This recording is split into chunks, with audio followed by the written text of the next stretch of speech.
Chapter 1. The Mysterious Invitation. The fog clung to the Thames like a guilty conscience as Hercule Poirot descended the steps of his Art Deco apartment in Whitechapel Court. It was late October, and London had surrendered to the damp chill that turned every breath into a small white ghost. Poirot, immaculate in a charcoal overcoat and patent leather shoes that reflected the gas lamps like twin black mirrors, paused at the curb. His moustaches, those celebrated masterpieces of symmetry, bristled with the faintest irritation. A taxi had failed to appear at the appointed minute. In Poirot's world, punctuality was not merely a virtue, but a moral imperative. At last a black Austin glided to the pavement. The driver, a taciturn man with a face like a crumpled map, touched his cap. "Whitechapel Court, Gov. Thought you'd be off to the Ritz or some such." "Non, mon ami," Poirot replied, settling into the back seat with the precision of a chess master placing a knight. "Tonight, I am summoned elsewhere."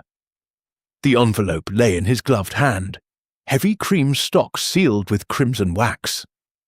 The crest embossed upon it, a raven clutching a broken quill, had puzzled him since its arrival that morning. No return address, only a single line in elegant copperplate. "Your presence is required at Blackwood Manor, Friday the 23rd. Come alone, discretion assured." Beneath the words, a postscript, "The carpet remembers." Poirot turned the phrase over in his mind as the taxi rattled across London Bridge. Carpets, he reflected, were like people. They absorbed stains, concealed secrets, and occasionally betrayed their owners. He had once solved the case of the Persian runner in Brussels, because a single misplaced tassel had spoken louder than any witness. But this felt different. The invitation carried no signature, yet the hand was educated, the pressure of the nib deliberate. Someone wished to impress, perhaps to intimidate. The taxi left the city behind, threading through Kent's skeletal orchards, where the last apples clung like blood drops to the branches. Poirot closed his eyes, allowing the rhythm of the engine to lull him into that half-trance, where his little grey cells performed their silent gymnastics. When he opened them again, the landscape had surrendered to darkness, and the headlights carved a tunnel through the night. At precisely 9:30, the Austin turned between stone gateposts topped with weathered griffins. The drive wound upward through yew trees whose branches scraped the roof like desperate fingers. Poirot noted the absence of electric light. Only a few oil lamps flickered along the gravel, their flames trembling in the wind. Blackwood Manor rose ahead, a Gothic confection of turrets and gargoyles, its windows glowing amber against the bruised sky. The front door opened before the taxi halted. A butler, tall, sepulchral, with the pallor of a man who had never seen sunlight, bowed with mechanical precision. "Monsieur Poirot, you are expected." "Expected, oui. But by whom?" Poirot stepped into the entrance hall, where a chandelier of Venetian glass dripped light onto a floor of black and white marble. The air smelled of beeswax, wood smoke, and something metallic beneath. Blood, perhaps, or merely the memory of it.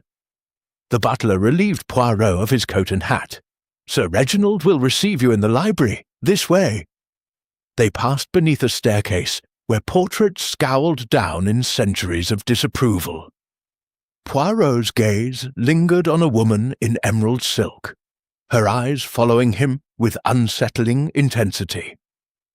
The library door stood ajar, revealing shelves that climbed to a painted ceiling of astrological symbols. A fire crackled in a hearth, carved with serpents devouring their tails. Sir Reginald Blackwood rose from a leather-wing chair. He was perhaps 60, lean as a stiletto, with silver hair swept back from a widow's peak. His evening clothes were faultless, but his left hand trembled as he extended it. "Monsieur Poirot, you honour us." "Sir Reginald." Poirot shook the hand, noting the coldness of the skin, the faint tremor. "Your invitation was enigmatic. A necessity, I fear." Blackwood gestured to a decanter of amber liquid. "Whiskey, or perhaps you prefer something sweeter?" "Perrier, if you please, with a twist of lime." Poirot's eyes swept the room. On a pedestal between the windows stood the carpet, an Oriental masterpiece, predominantly crimson and indigo, its border alive with mythical beasts. Even in the firelight he could see the stain, a dark, irregular bloom near the centre, shaped almost like a continent. Blackwood followed his gaze. "You notice it already? Good. That is why you are here." "The carpet remembers," Poirot murmured. "Exactly so." Blackwood poured the Perrier with unsteady fingers. "3 nights ago, my nephew Alistair was found dead upon it, stabbed through the heart with an antique Kurdish dagger from my collection. The police called it suicide. They are fools." Poirot accepted the glass. "And you believe otherwise?" "I know otherwise." Blackwood's voice dropped to a whisper. Alistair was right-handed. The angle of the wound was impossible. Moreover, the dagger was wiped clean, too clean for a man intending to end his own life. Someone placed it in his hand after death. Poirot sipped the water, the lime sharp against his tongue. "The stain, blood? Human. Typo, same as Alistair's. But the carpet is priceless. A gift from the Shah of Persia to my grandfather in 1897. The family has refused to allow it to be cut or cleaned. They insist the stain is part of its history now." "History," Poirot repeated, "or evidence?" Blackwood's laugh was bitter. "Precisely. The police took photographs, statements, then closed the case. My sister, Alistair's mother, threatens to burn the carpet herself if the truth is not found. The rest of the family circles like vultures. I need someone who sees what others miss." Poirot set the glass down. "And the guests assembled here tonight?" "Family, mostly. My sister Lavinia, her daughter Celeste, my brother Marcus, who arrived from Cairo yesterday with his secretary, a charming but opaque young man named Mr. Khalil. Then there is Dr. Forsyth, the family physician, and Miss March, Alistair's fiancée, or rather, his former fiancée, since she ended the engagement a fortnight before his death. They all claim to have been elsewhere when Alistair died. Their alibis are paper-thin." Poirot approached the carpet, kneeling with the care of a priest at an altar. The stain was larger than he had expected, spreading outward in delicate filaments like frost on glass. He drew a magnifying glass from his pocket, its lens catching the firelight. "The blood had soaked through to the underside," he observed, "yet the pattern beneath remains undisturbed. Curious." Blackwood hovered behind him. "What do you see?" "Patience, mon ami. Poirot sees everything, but he reveals nothing until the picture is complete." He straightened, brushing imaginary dust from his trousers. "Tell me, were there footprints in the blood?" "None. The police remarked on it. Alistair was found supine, arms spread, the dagger in his right hand. No smears, no drag marks, as if he floated there, or was placed there." Poirot's eyes gleamed. "And the dagger? May I see it?" Blackwood hesitated, then crossed to a display case. The dagger lay on black velvet, its blade curved like a crescent moon, the hilt encrusted with turquoises. "Locked away since the inquest. The police returned it this morning." Poirot lifted it carefully. The blade was spotless, but beneath the magnifier he detected the faintest irregularity. A hairline scratch near the tip, and something else. a microscopic flake of dried blood caught in the filigree. "This has not been properly cleaned," he said softly. "Someone was in a hurry." A gong sounded in the distance, deep and mournful. Blackwood started. "Dinner. The others will be waiting." Poirot replaced the dagger. "Then let us not keep them. I find that hunger sharpens the appetite for truth." As they moved toward the door, Poirot paused beneath the portrait of the woman in emerald. "Your ancestress?" "My great-aunt, Beatrice Blackwood. She disappeared in 1903. Some say she eloped with a Maharaja. Others claim she was murdered for the carpet. Family legend says her blood mingles with Alistair's now." Poirot studied the painted eyes, dark and unreadable. "Legends, Sir Reginald, are like carpets. They conceal as much as they reveal." The dining room lay beyond a corridor hung with tapestries of hunting scenes. As they approached, voices rose in argument, sharp, cultured, laced with fear. Poirot's moustaches twitched in anticipation. The game, as his friend Hastings would say, was afoot. But Hercule Poirot preferred a different metaphor. For him, murder was a tapestry, and he held the loose thread. All that remained was to pull. Chapter 2. Arrival at Blackwood Manor. The taxi's headlights swept across the manor's facade like searchlights over a prison wall, revealing ivy that strangled the stone in slow, deliberate coils. Hercule Poirot stepped onto the gravel, his valise light in the butler's hand, yet the weight of expectation pressed upon him heavier than any luggage. The front door, oak banded with iron, scarred by centuries of English weather, stood open, exhaling warmth and the faint perfume of hothouse lilies. "Welcome to Blackwood, monsieur," the butler intoned. His name, Poirot would learn, was Grimshaw. His voice carried the hollow resonance of a crypt. "Sir Reginald awaits in the great hall. The family is assembling." Poirot crossed the threshold.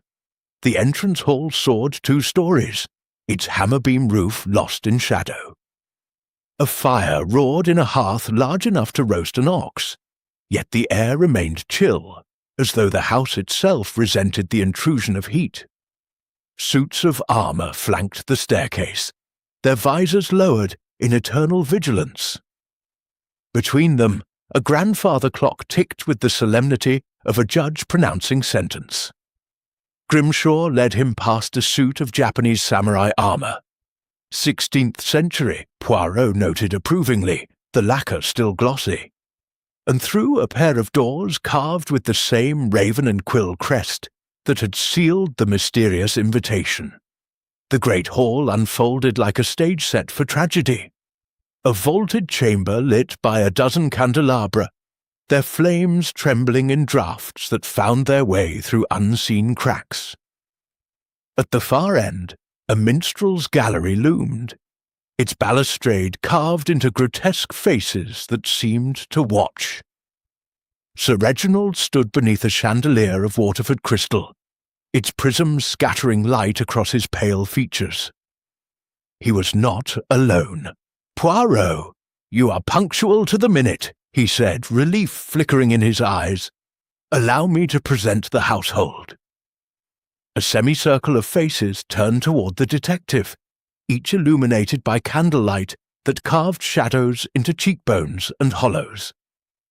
Poirot's gaze moved methodically, cataloguing details the way a jeweller assesses gems. Nearest stood Lady Lavinia Blackwood, Sir Reginald's elder sister. She was 60 if she was a day, yet her posture remained regal, her silver hair coiled like a coronet. Mourning black suited her. The jet beads at her throat caught the light like drops of congealed blood. Her eyes, Alistair's eyes, Poirot realized, were red-rimmed but dry. Grief or the absence of it? Beside her, Miss Celeste Blackwood, Alistair's cousin, defied the gloom in a gown of emerald silk that shimmered like a dragonfly's wing. 25, perhaps 26, with the kind of beauty that made men forget their manners and women their charity. She toyed with a diamond, bracelet, her gaze sliding over Poirot with polite indifference before settling on the carpet visible through the open drawing-room doors.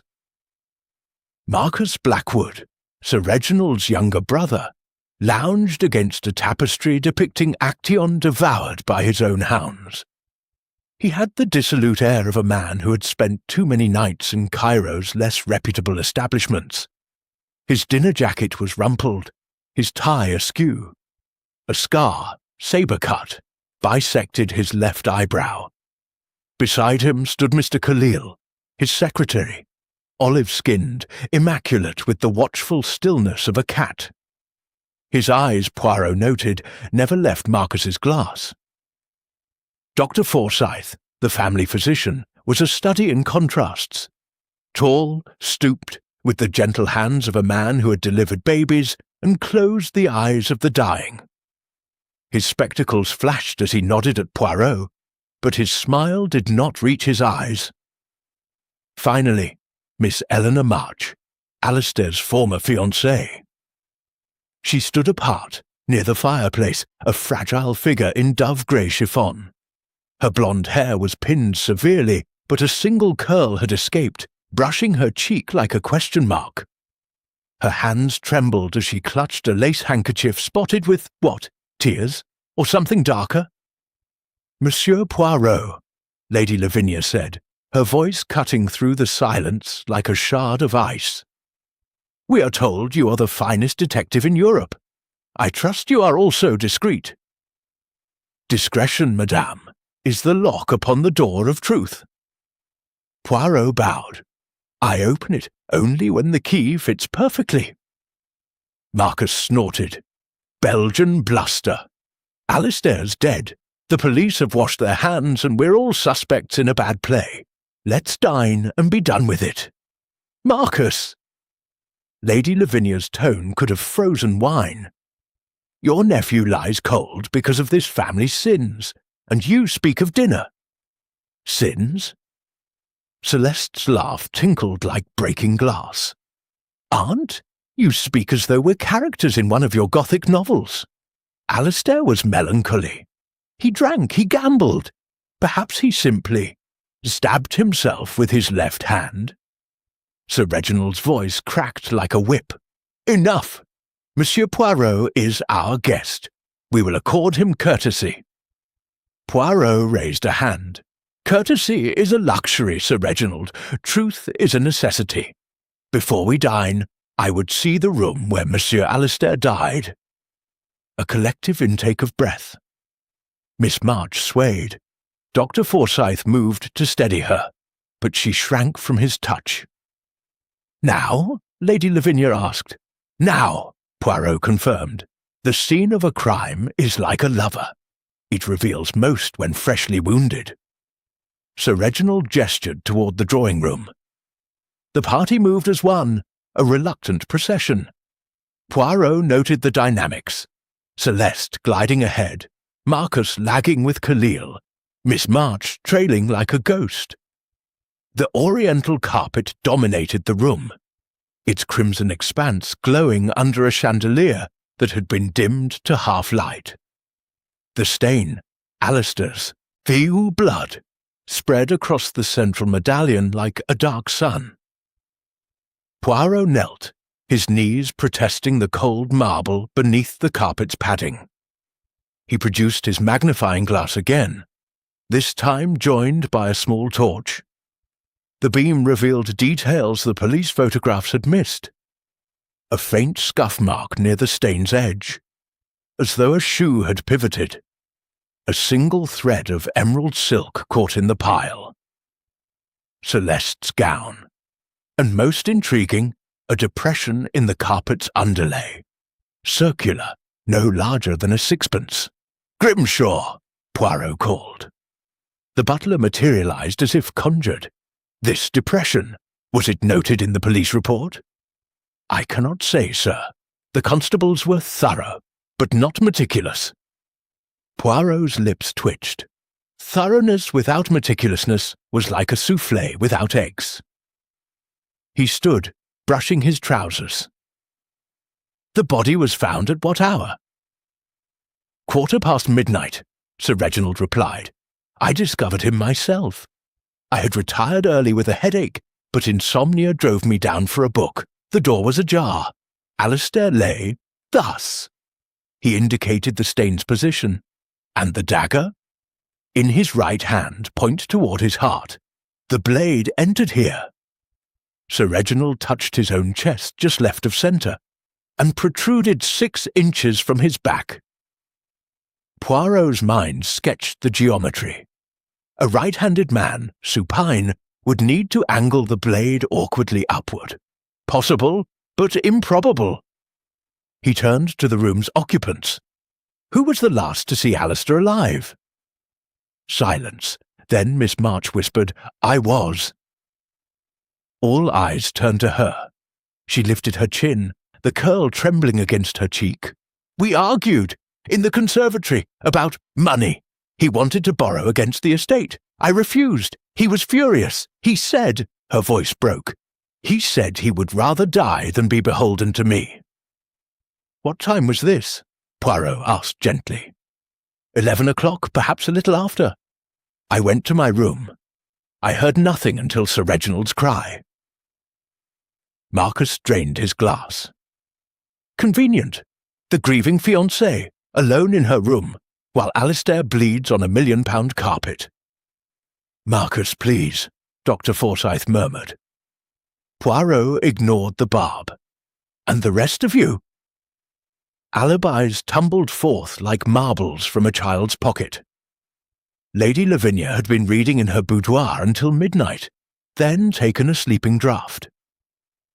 Celeste claimed to have been practicing scales on the pianoforte in the music room, though no one recalled hearing music. Marcus and Khalil had played billiards until 11:30, then retired to Marcus's study for brandy. Dr. Forsyth had been in the library, cataloguing Sir Reginald's medical journals. Paper-thin, as Sir Reginald had warned. Poirot filed each excuse away. Dinner was announced with a gong that reverberated through the house like a death knell. The dining room lay beyond the drawing room, a cavernous space panelled in dark oak. A Digueur table set for 9 gleamed with silver and crystal. A centrepiece of blood-red roses dripped petals onto the damask cloth. Poirot took his seat between Miss March and Dr. Forsyth. Across from him, Celeste's emerald gown caught the candlelight, drawing every eye. Conversation limped along topics of weather and the deplorable state of the railways until the soup, consommé madrilène, chilled to perfection, was served. It was Marcus who shattered the fragile civility. "Tell me, Poirot," he said, swirling his claret, "do you believe in ghosts? Blackwood's riddled with them. Beatrice's shade walks the long gallery at midnight, trailing silk and perfume. Perhaps she mistook Alistair for an intruder and— Enough!" Lady Lavinia's spoon clattered against her bowl. "Beatrice was a harlot who ran off with a Persian prince. She has no place at this table." "Yet her carpet does," Celeste murmured. "Funny that." Poirot sipped his soup, observing the ripple of tension. The carpet again. Always the carpet. Miss March pushed her bowl away, untouched. "Alistair hated that carpet," she said suddenly. "He said it watched him, that the eyes in the border followed him across the room." "Superstition," Marcus scoffed. "Though I'll admit, the thing's valuable enough to kill for. The Shah's weavers used real lapis in the indigo, worth a king's ransom." Sir Reginald's knuckles whitened around his glass. "The carpet stays. It is Blackwood." Dessert, Charlotte Russe with brandied cherries, was served in near silence.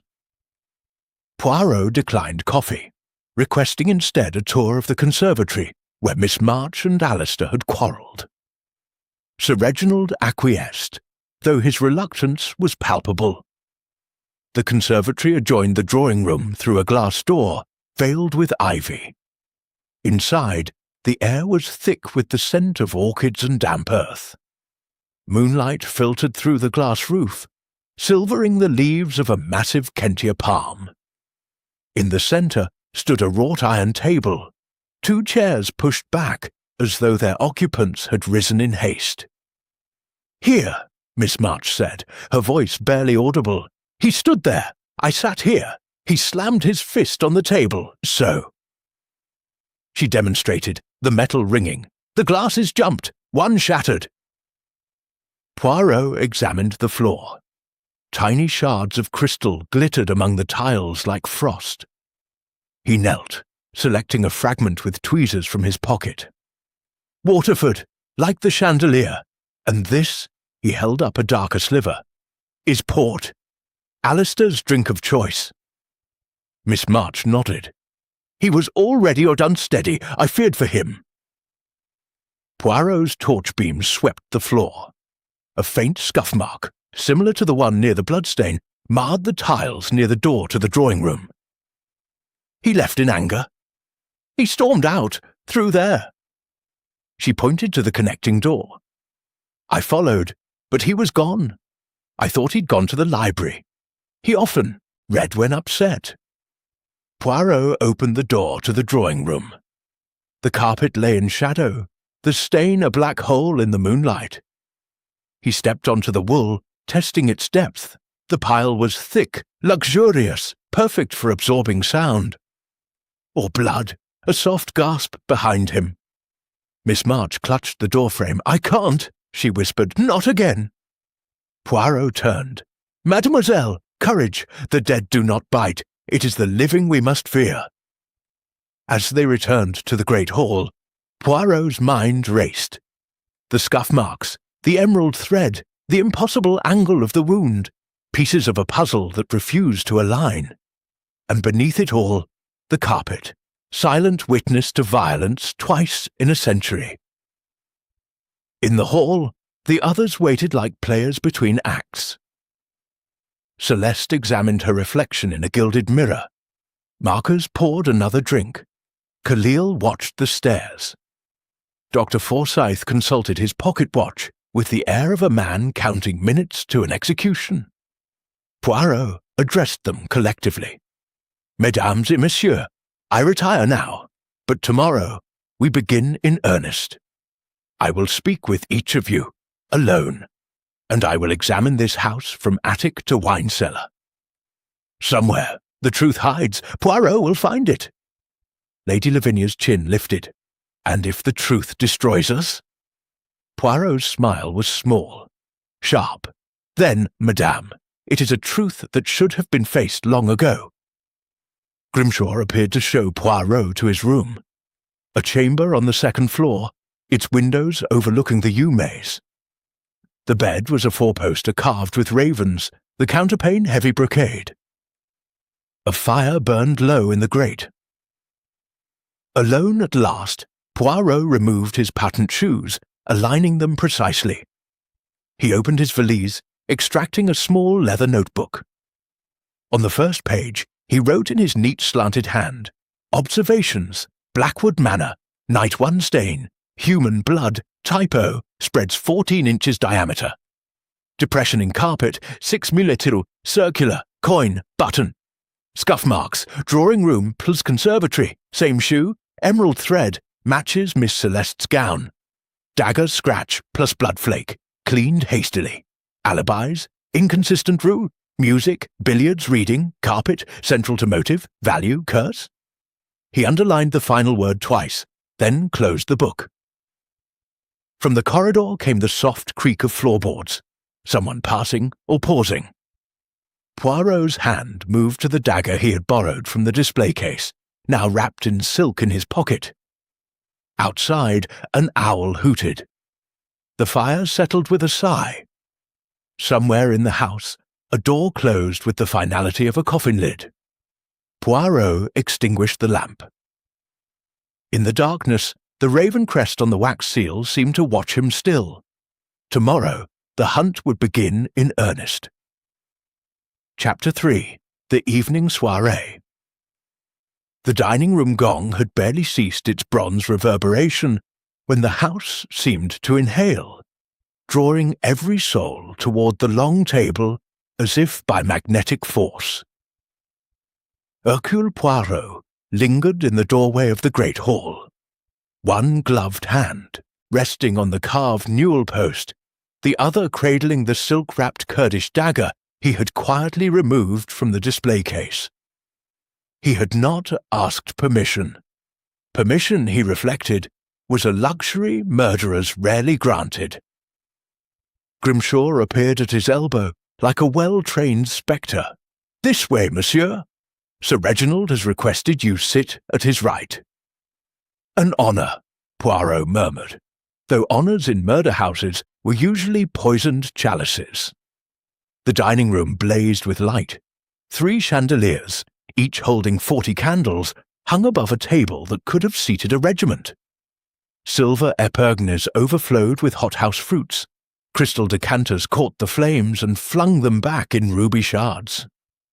Yet the grandeur felt brittle, as though the room itself anticipated violence. Poirot's place card, penned in the same copper plate as the invitation, read simply, Monsieur Hercule Poirot. To his left, Miss Eleanor March. To Sir Reginald's left, Lady Lavinia Blackwood. The seating chart, Poirot noted with approval, placed every suspect within his line of sight. As he took his seat, the candles guttered in a sudden draught. Miss March flinched. A droplet of wax fell onto the damask cloth, like a tear. "Forgive the theatrics," Sir Reginald said, rising. "The house is old. It breathes." "Old houses," Poirot replied, "breathe secrets." A tureen of turtle soup was served.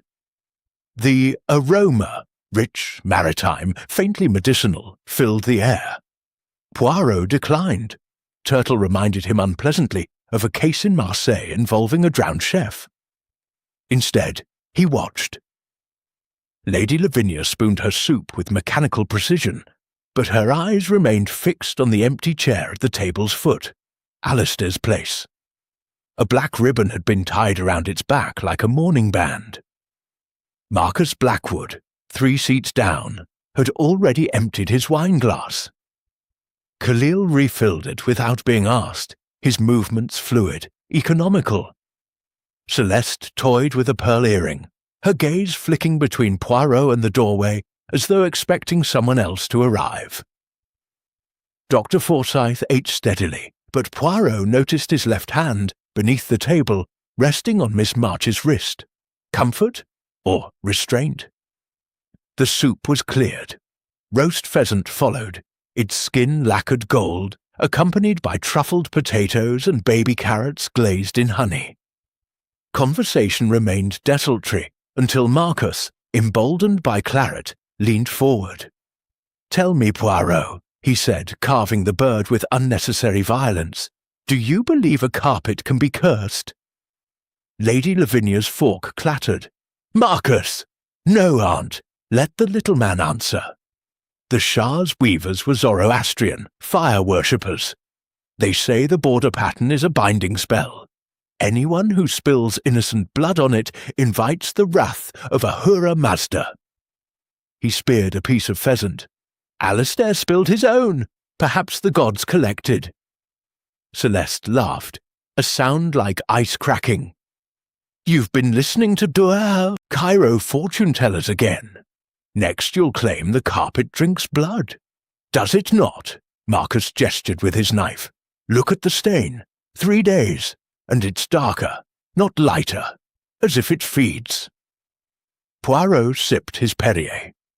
"Blood, monsieur, is merely iron and water. It oxidizes, but carpets," he set the glass down with precision. "Carpets remember pressure, not curses." Miss March's voice was barely audible. Alistair said the eyes in the border followed him, that they blinked when he turned away. Dr. Forsyth patted her hand. "Delirium tremens, my dear." Alistair drank enough gin to float a battleship. "Yet the eyes," Poirot said softly. are merely knots of dyed wool, unless someone taught them to see."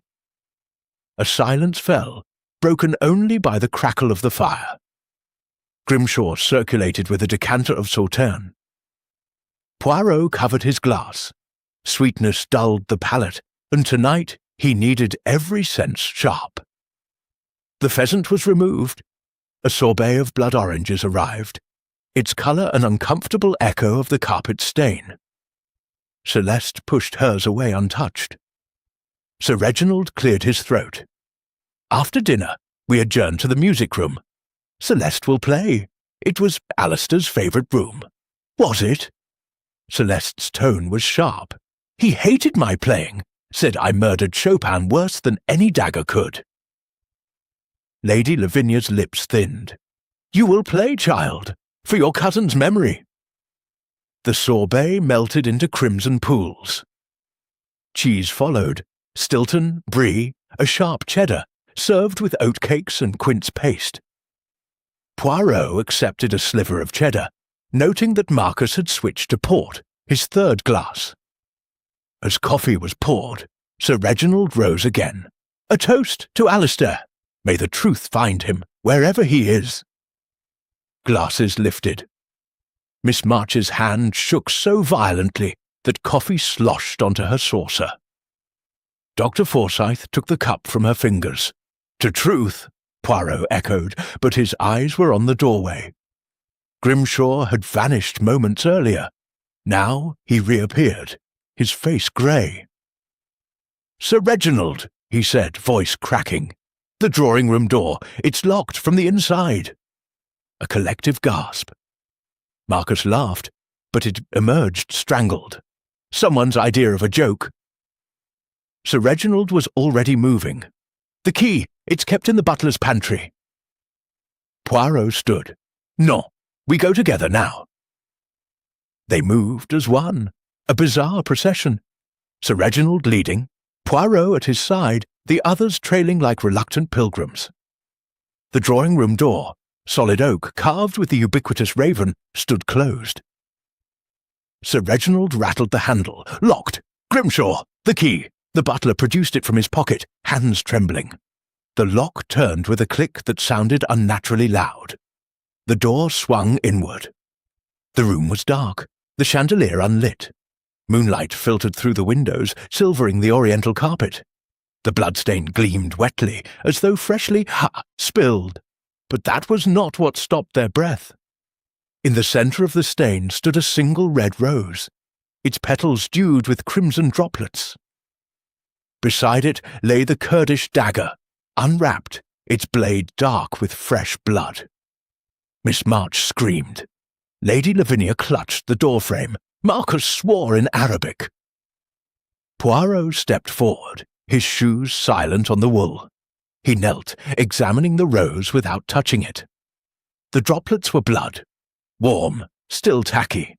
The dagger's blade bore a smear that matched the carpet's original stain, but also new streaks. "Impossible," Sir Reginald whispered. "The room was empty not an hour ago. We all saw." Poirot's torch beam swept the floor. The depression he had noted earlier was deeper now, as though something heavy had rested there momentarily. And beside it, a footprint. Small, narrow, the tread of a woman's evening slipper, the heel stained red. "Someone has been here," Poirot said, "very recently, and they left us a message." Celeste's voice floated from the doorway, unnaturally calm. "The carpet drinks blood. You heard Uncle Marcus." Poirot stood.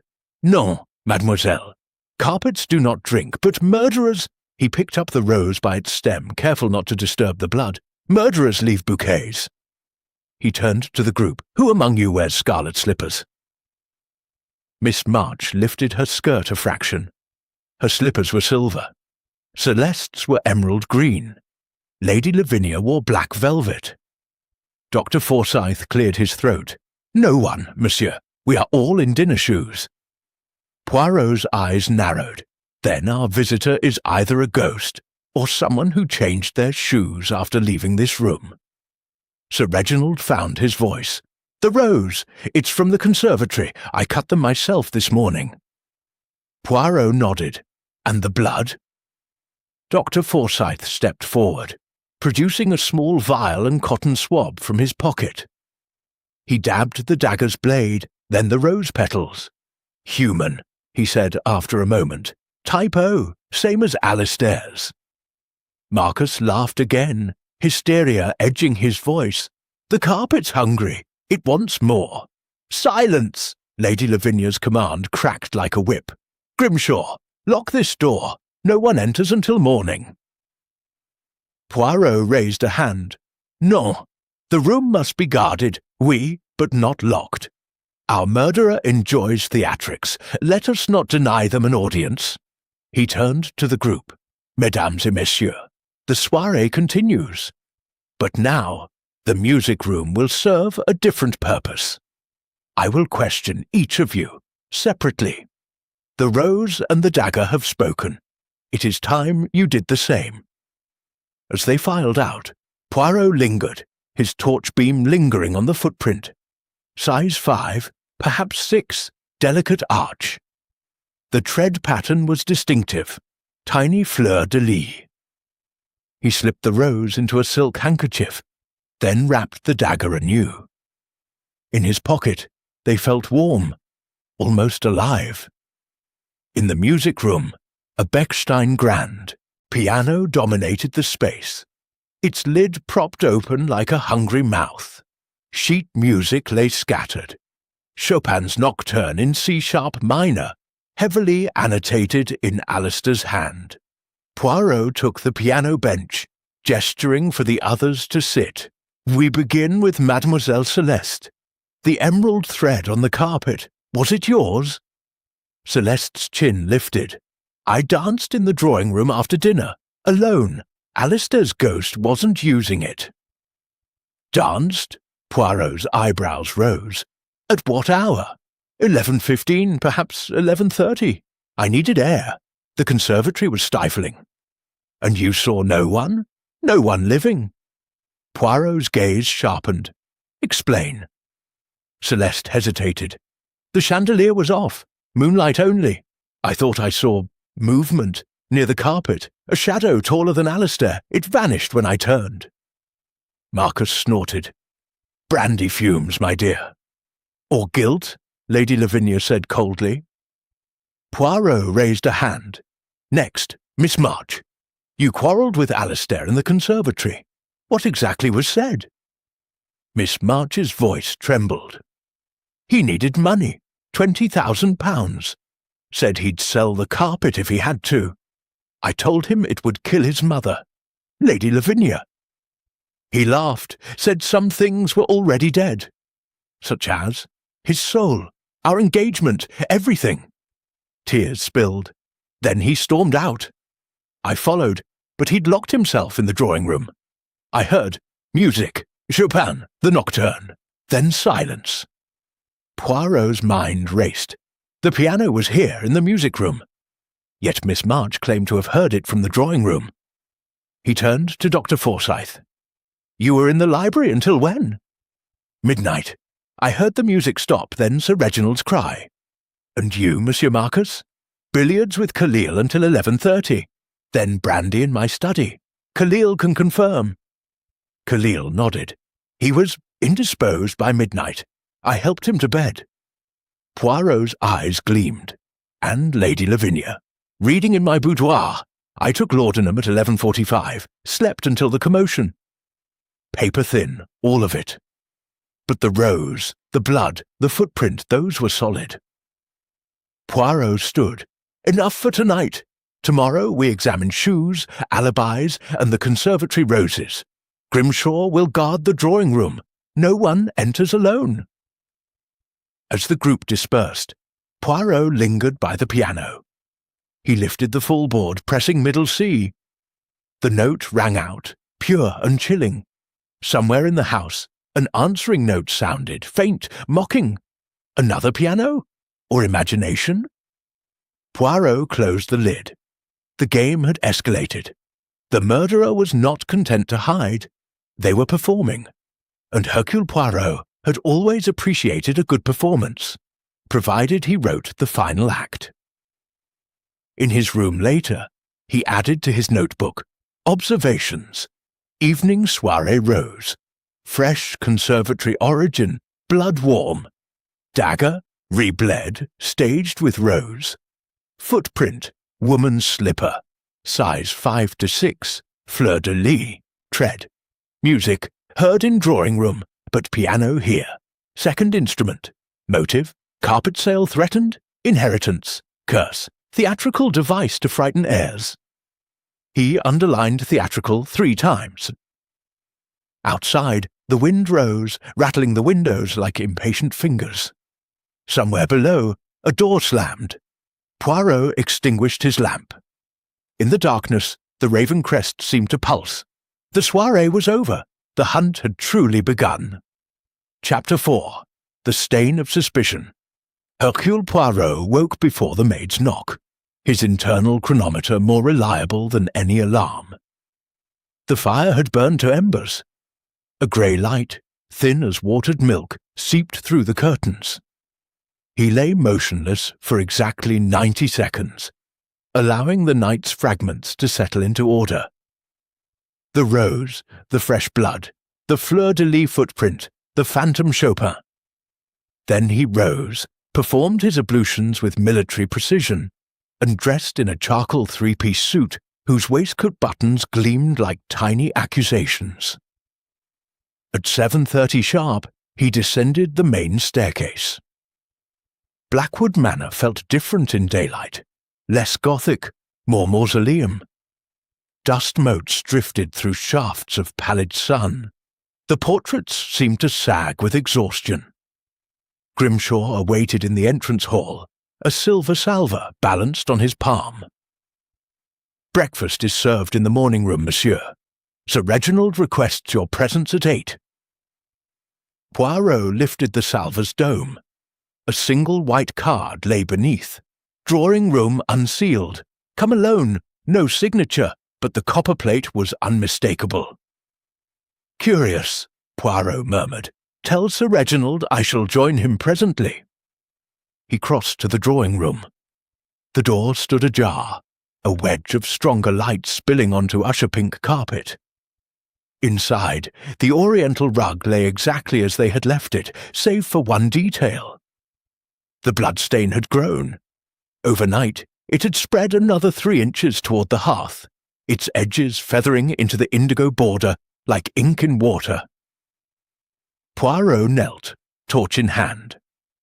The new blood was drier, darker, older than the droplets on the rose, yet fresher than Alistair's original pool. He touched the edge with a gloved finger. It came away tacky. Someone had added to the stain after midnight. But how? Grimshaw had stood guard until dawn. Poirot's beam swept the room. The windows were latched from within. The chimney flue closed. No footprints marred the fresh blood. Yet beneath the grand piano, its lid now closed, he spotted something. A narrow trail of crimson dots leading from the stain to the instrument's clawed feet. He crawled forward on all fours, moustaches brushing the wool. The trail ended at a small brass grate set into the floor, a heating vent, Victorian, long disused. The grate was askew, one screw missing. Poirot eased it free. Cool air breathed up, carrying the faint metallic tang of blood. He shone his torch downward. A vertical shaft, brick-lined, dropped into darkness. At its base, perhaps 15 feet below, something glinted. Glass? Metal? The beam caught a smear of red on the brickwork, still wet. "Mon Dieu," Poirot whispered, "the carpet bleeds from beneath." Footsteps behind him. Sir Reginald, hollow-eyed, stood in the doorway. "You see it too. It began at 4 this morning. Grimshaw swears no one passed him, yet the stain grows." Poirot replaced the grate. "Your ventilation system, Sir Reginald, it connects to the cellars?"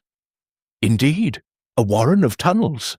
My grandfather installed central heating in 1898. The ducts run beneath every principal room.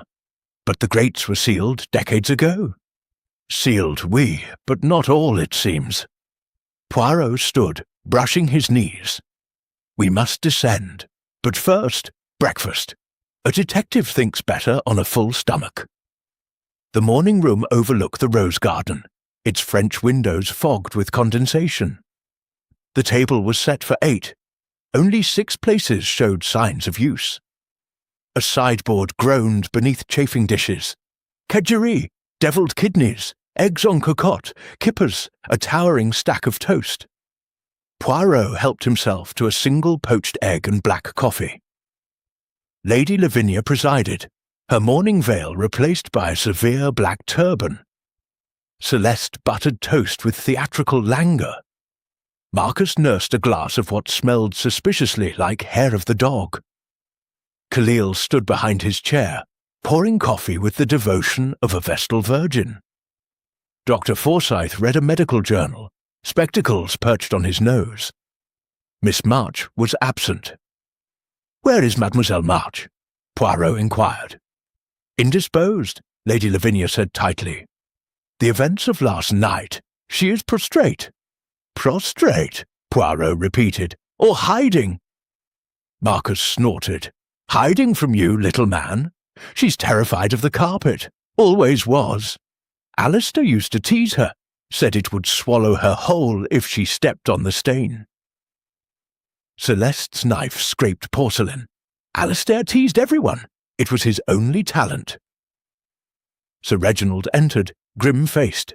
"The stain has spread further. Poirot and I will investigate the cellars after breakfast."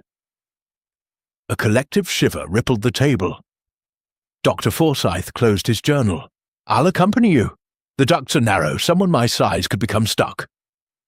Or someone smaller could move freely," Poirot said pleasantly. Conversation died.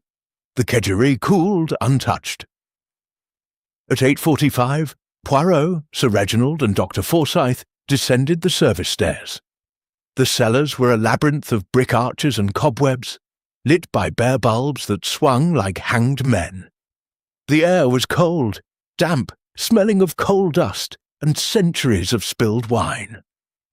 Sir Reginald led them to a wrought-iron gate secured by a padlock thick with rust. "This opens to the heating tunnels. I haven't been down here since boyhood."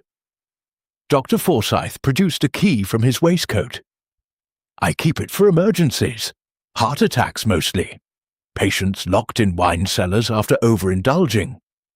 The lock surrendered with a screech. Beyond lay a narrow corridor, its floor gritty with soot. The heating ducts branched off like veins, each labelled in faded paint: drawing room, library, conservatory. They followed drawing room. The duct was barely 3 feet high. Poirot removed his jacket, folding it neatly over his arm. Dr. Forsyth crawled ahead, his medical bag clinking. Sir Reginald brought up the rear, lantern raised. 10 yards in, the duct widened into a junction. Here the brickwork was stained dark. Blood dried in streaks down the wall. At its base lay the source, a broken ampule of crimson liquid, its label half dissolved but legible. "Stage blood, theatrical supply, London." Poirot's moustaches bristled with satisfaction. "Ah, our ghost is an actor." Dr. Forsyth examined the ampule. "Corn syrup, red dye, iron oxide for realism, non-toxic, used in music halls." Sir Reginald's face was ashen. "Someone has been staging these manifestations. Précisément." Poirot's torch revealed more. A woman's scarlet slipper, size 5, its sole caked with dried blood and carpet fibres. The fleur-de-lis tread matched the print upstairs. Beside it, a coil of fine wire, piano wire, and a small tin of luminescent paint. "But the fresh blood on the rose," Sir Reginald protested. "That was real." "Real, oui, but whose?" Poirot bagged the slipper and ampule. "We return. The cellar can wait, the living cannot." They emerged into daylight to find Grimshaw waiting, frantic. "Sir, Miss March, she's gone." "Gone?" Sir Reginald echoed. "Her room is empty, bed not slept in, the window open, and this—" He held out a scrap of paper. "The carpet has taken what is mine. Forgive me." Lady Lavinia appeared, turban askew. "Eleanor, but she was here at breakfast." "Non," Celeste said from the stairs. "She wasn't. I checked her room at 7. The bed was made, but her travelling dress is missing, and her jewel case." Poirot's mind raced. Suicide, flight, or abduction? He turned to Grimshaw. "The garage. Any cars missing?" "The Daimler, sir. Gone since dawn." Sir Reginald swayed. Dr. Forsyth caught his arm. "Reginald, sit. You'll have an attack." Poirot's voice cut through the chaos. "We search the grounds. Now, Dr. Forsyth, the conservatory. Sir Reginald, the maze. Grimshaw, the stables. The rest remain here." He himself took the rose garden, moving with the swift economy of a terrier. The gravel paths were damp. Tire tracks led toward the west gate. Fresh, deep, the Daimler's distinctive tread. But halfway along, the tracks veered sharply into the rhododendrons. Poirot followed. The undergrowth was thick, branches snagging his waistcoat. 20 yards in, he found the car, slewed sideways, driver's door open. The engine ticked as it cooled. Inside, Miss March's grey travelling dress, neatly folded on the seat. Her jewel case, open and empty.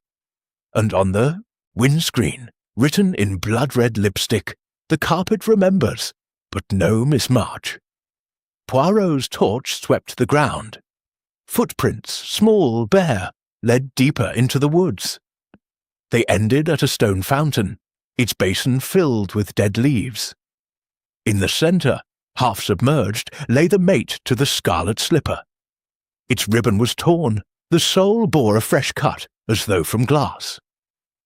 He knelt. Beneath the leaves, something glinted. Miss March's engagement ring, the diamond smeared with blood. Real blood this time. He could smell the iron. A twig snapped behind him. Poirot whirled, hand in his pocket where the Kurdish dagger rested. Celeste stood at the fountain's edge, barefoot, her emerald gown replaced by a man's dressing gown 3 sizes too large. Her hair was loose, wild, her eyes luminous with fear or triumph. He could not tell which. "You found her," she said. It was not a question. "Non, mademoiselle. I found her absence." Poirot stepped closer. "And you? Why are you here, and thus attired?" "I heard the car. I followed. Then I saw the dress." Her voice trembled, but her eyes did not. "She's dead, isn't she? The carpet took her." Poirot studied her feet. They were clean, but a faint bruise circled one ankle, as though from a wire. "Tell me, mademoiselle," he said softly, "do you play the pianoforte with your feet?" Celeste blinked. "What?" "The Chopin Nocturne. Miss March heard it from the drawing-room. Yet the piano is in the music-room. Unless," he gestured to the fountain, "there is a second instrument, below." Celeste's face drained of colour. "The old pedal harmonium, in the chapel crypt. Alistair used to play it when drunk. Said it sounded like drowning." Poirot's smile was small, sharp. "And you, mademoiselle, do you drown well?" Before she could answer, a shout echoed from the maze. Sir Reginald's voice, raw with terror. "Poirot! Come quickly!" They ran. The maze's yew walls loomed, slick with dew. At its centre stood a marble sundial, its gnomon twisted. Sir Reginald knelt beside it, Dr. Forsyth supporting him. On the sundial's face lay Miss March, or what remained of her. She was arranged like a broken doll, arms spread, grey dress soaked crimson. The Kurdish dagger protruded from her heart, its blade buried to the hilt. Her eyes stared sightlessly at the sky. Her lips were parted as though in mid-scream. But the most chilling detail: beneath her body, the gravel had been raked smooth, except for a perfect outline of the Oriental carpet's central medallion, traced in blood. Poirot knelt, torch steady. The wound was fresh, blood still seeped. He touched her cheek, cool but not cold.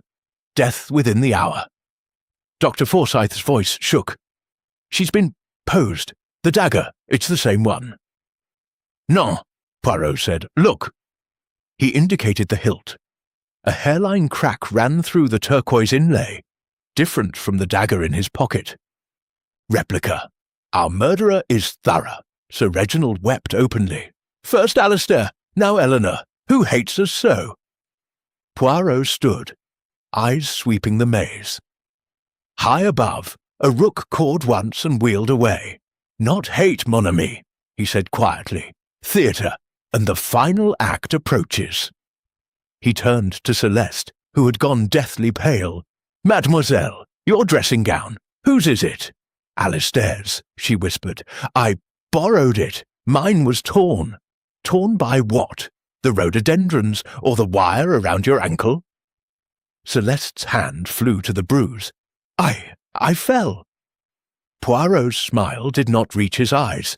"We shall see. For now, we return to the house. The police must be called, and the carpet—" He looked back at the sundial. "The carpet must be rolled." As they emerged from the maze, Poirot paused.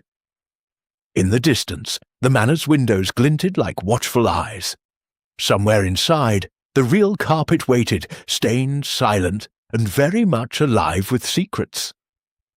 In his pocket, the replica dagger felt heavier than lead. The stain of suspicion had spread beyond the wool. It now soaked the very soul of Blackwood Manor. Chapter 5. Poirot's Grey Cells. Awaken the morning room had become a tribunal. Sunlight, thin and surgical, cut through the tall windows and laid bare every crack in the Blackwood facade. The breakfast things were gone. In their place stood a single object on the mahogany table, the rolled Oriental carpet, its crimson bulk trussed with picture cord, like a condemned man. A dark wet patch seeped through the underside, dripping onto the parquet in slow, deliberate beats. Hercule Poirot stood at the head of the table, hands clasped behind his back, the very picture of a conductor awaiting his orchestra. Around him, the survivors assembled in a ragged semicircle, each face a study in fear, defiance, or calculation. Sir Reginald, hollow-eyed, clutched a glass of water as though it were brandy. Lady Lavinia sat ramrod straight, gloved hands knotted in her lap. Marcus Blackwood had abandoned all pretense of sobriety. A half-empty decanter of whisky stood at his elbow. Khalil hovered behind his master, expression unreadable. Dr. Forsyth cleaned his spectacles with a trembling handkerchief. Celeste, still in Alistair's oversized dressing-gown, had wrapped herself in a cashmere shawl, the colour of dried blood. Grimshaw stood by the door, shoulders bowed under the weight of 2 murders in 24 hours. Poirot waited until the dripping from the carpet became the loudest sound in the room. Then he spoke. "Mesdames et messieurs, we have a problem of geometry. 2 bodies, 1 carpet, 1 dagger, yet 2 blades, 1 stain that grows when no one watches, and 1 young lady who vanishes, only to reappear arranged like a tableau vivant in the maze." He paused, letting the silence stretch. "We will now dissect the impossible." He moved to the carpet and, with a flourish, sliced the cord. The rug unrolled, with a soft thud, releasing a puff of dust and the copper-sweet reek of blood. The original stain, Alistair's, dominated the centre, now overlaid with Miss March's fresher contribution. But Poirot's attention was on the underside. He flipped the heavy wool with Grimshaw's help. The backing canvas was saturated, yet beneath the central medallion someone had cut a precise rectangle, 12 inches by 8, and stitched it back with coarse black thread. The stitches were new, the thread still carrying faint traces of machine oil. "A pocket," Poirot announced, "sewn into the carpet itself. Observe." He inserted gloved fingers and drew out a flat tin box, the kind used by watercolorists. Inside, a folded sheet of onion skin paper, a second ampule of stage blood, unbroken, and a tiny key of yellow brass. Lady Lavinia's breath hitched. "That's Beatrice's paint box. She took it to Persia in 1903. Poirot unfolded the paper. In the same copper plate as the invitations, the carpet remembers. The third stain seals the bargain. "Midnight, All Hallows' Eve. Bring the key." "Tomorrow night," Dr. Forsyth murmured. "Halloween." Poirot pocketed the note. "A deadline. Very considerate of our murderer." He turned to the assembly. "Now, we reconstruct." He began with the physical. 1. The vent system. Using a silver butter knife as a pointer, he traced the heating ducts on a hastily sketched floor plan. From the cellar junction, one may reach every principal room without crossing a corridor. The grate beneath the piano was loosened weeks ago.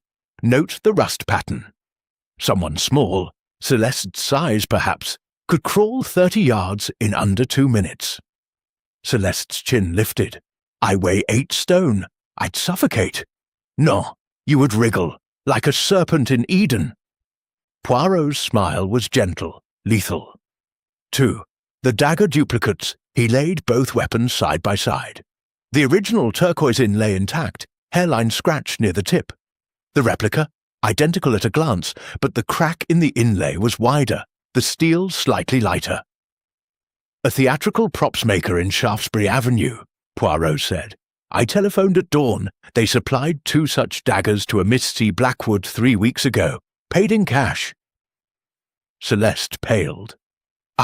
I ordered them for a charity tableau. Macbeth." "Convenient," Poirot said. "Yet Lady Macbeth does not stab herself." 3. The footprints. He produced the scarlet slipper from the fountain. "Size 5, fleur-de-lis tread. Purchased at Peter Jones, Knightsbridge, 12th of October. Again cash. The sales clerk remembers a young lady with striking green eyes." He glanced at Celeste. "And a bruised ankle from trying them on without stockings." 4. The blood Dr. Forsyth had analysed samples overnight. Alistair's, type O, high alcohol.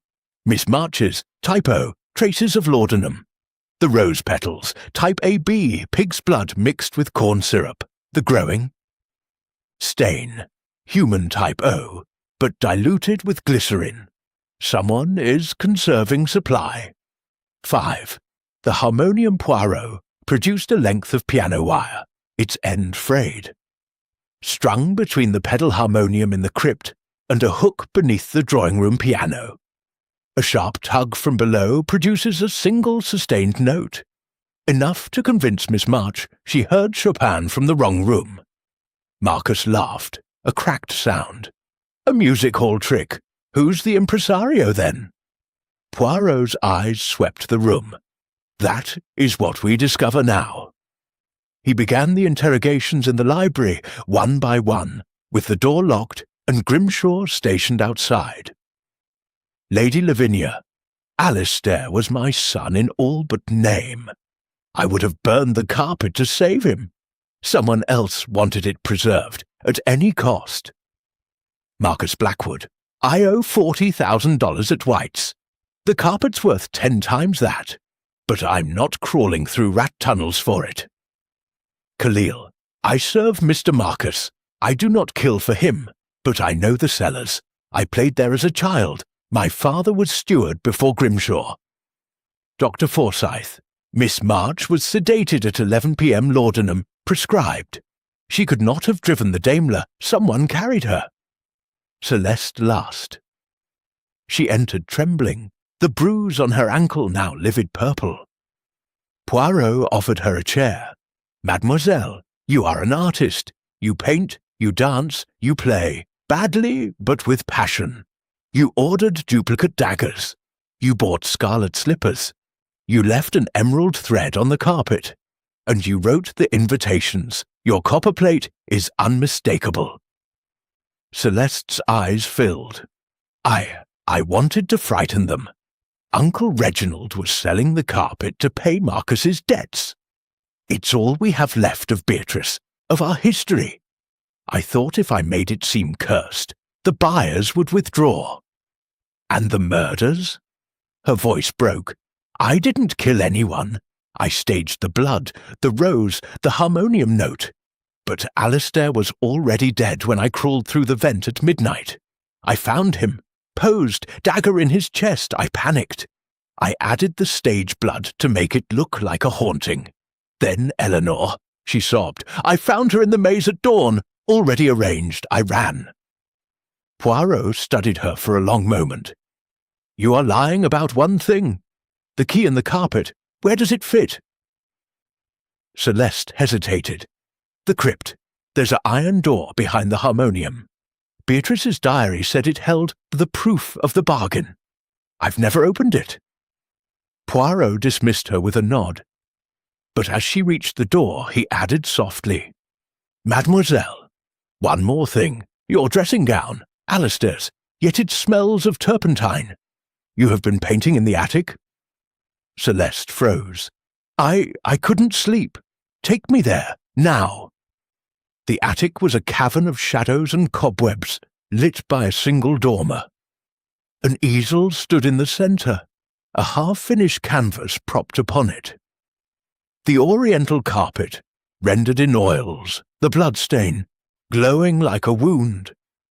But the perspective was wrong, painted as if viewed from beneath. Poirot lifted the canvas. Behind it, a rough plank had been pried from the floorboards. A square of darkness yawned beneath. Another passage, he murmured, this one vertical. He lowered himself carefully. The shaft was narrow, lined with brick, part of the old chimney system. 10 feet down, his feet touched stone. A faint light flickered ahead. The crypt. The harmonium crouched in the corner, its pedals wrapped with the same piano wire. The iron door Celeste had mentioned stood ajar. Poirot pushed it open with the brass key.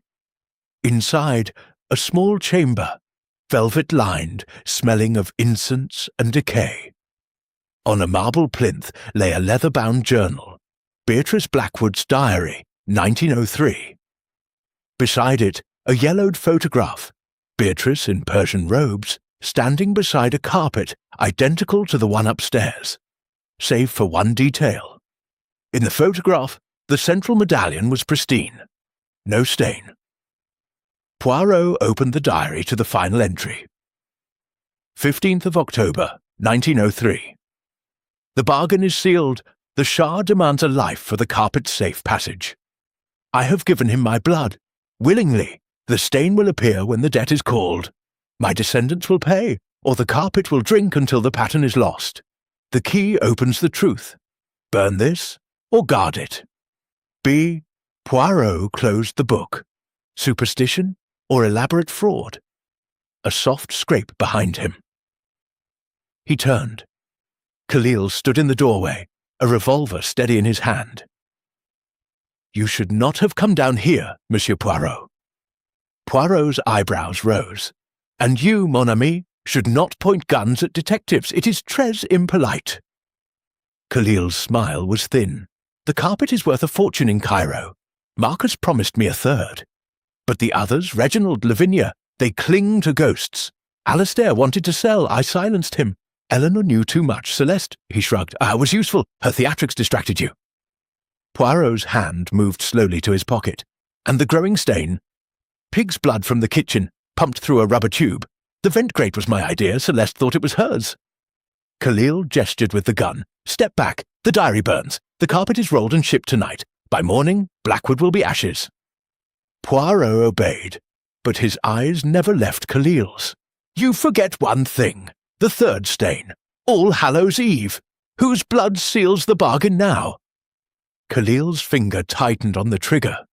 From the shaft above came a clatter. Celeste's voice, frantic. "Monsieur Poirot!" Khalil whirled. In that instant, Poirot moved, swift as a striking cobra. The Kurdish dagger flashed from his sleeve, slicing the rubber tube that snaked from Khalil's pocket. A jet of crimson liquid, pig's blood, spurted across the crypt floor. Khalil fired. The bullet chipped marble inches from Poirot's head. Then chaos. Grimshaw's bulk filled the doorway, a poker raised like a broadsword. Celeste screamed. Sir Reginald's voice boomed from the shaft. "Police! Drop it!" Khalil hesitated, fatally. Grimshaw's poker caught him across the temple. He crumpled, the revolver skittering across the stone. Poirot retrieved it calmly. "Merci, Grimshaw. Your timing is impeccable." As the constable's whistle sounded outside, Poirot turned to the diary. He slipped it into his pocket.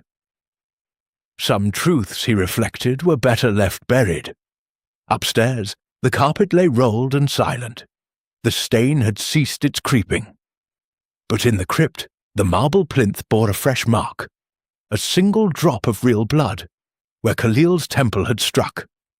The carpet, Poirot thought, had claimed its third stain after all. Chapter 6. Shadows of the Past. The library smelled of old leather candle smoke and the faint metallic ghost of blood that seemed to cling to every corner of Blackwood Manor. Hercule Poirot stood before the fire, hands clasped behind his back. The Kurdish dagger, now cleaned and wrapped in silk, resting on the mantel like a silent witness. Outside, the October dusk pressed against the tall windows, turning the glass into mirrors that reflected the room's occupants in distorted fragments. Khalil sat handcuffed to a straight-backed chair, his olive skin ashen beneath a livid bruise. Two constables flanked him, their helmets gleaming dully in the firelight. The local inspector, a stout man named Hargreaves, with the perpetually worried expression of a hen counting chicks, hovered nearby, notebook open, pencil poised. Poirot ignored them all. His attention was on the family, seated in a semicircle as though awaiting a funeral oration. Sir Reginald, hollow-cheeked, clutched Beatrice's diary like a talisman. Lady Lavinia's turban had slipped. Grey strands escaped like accusations.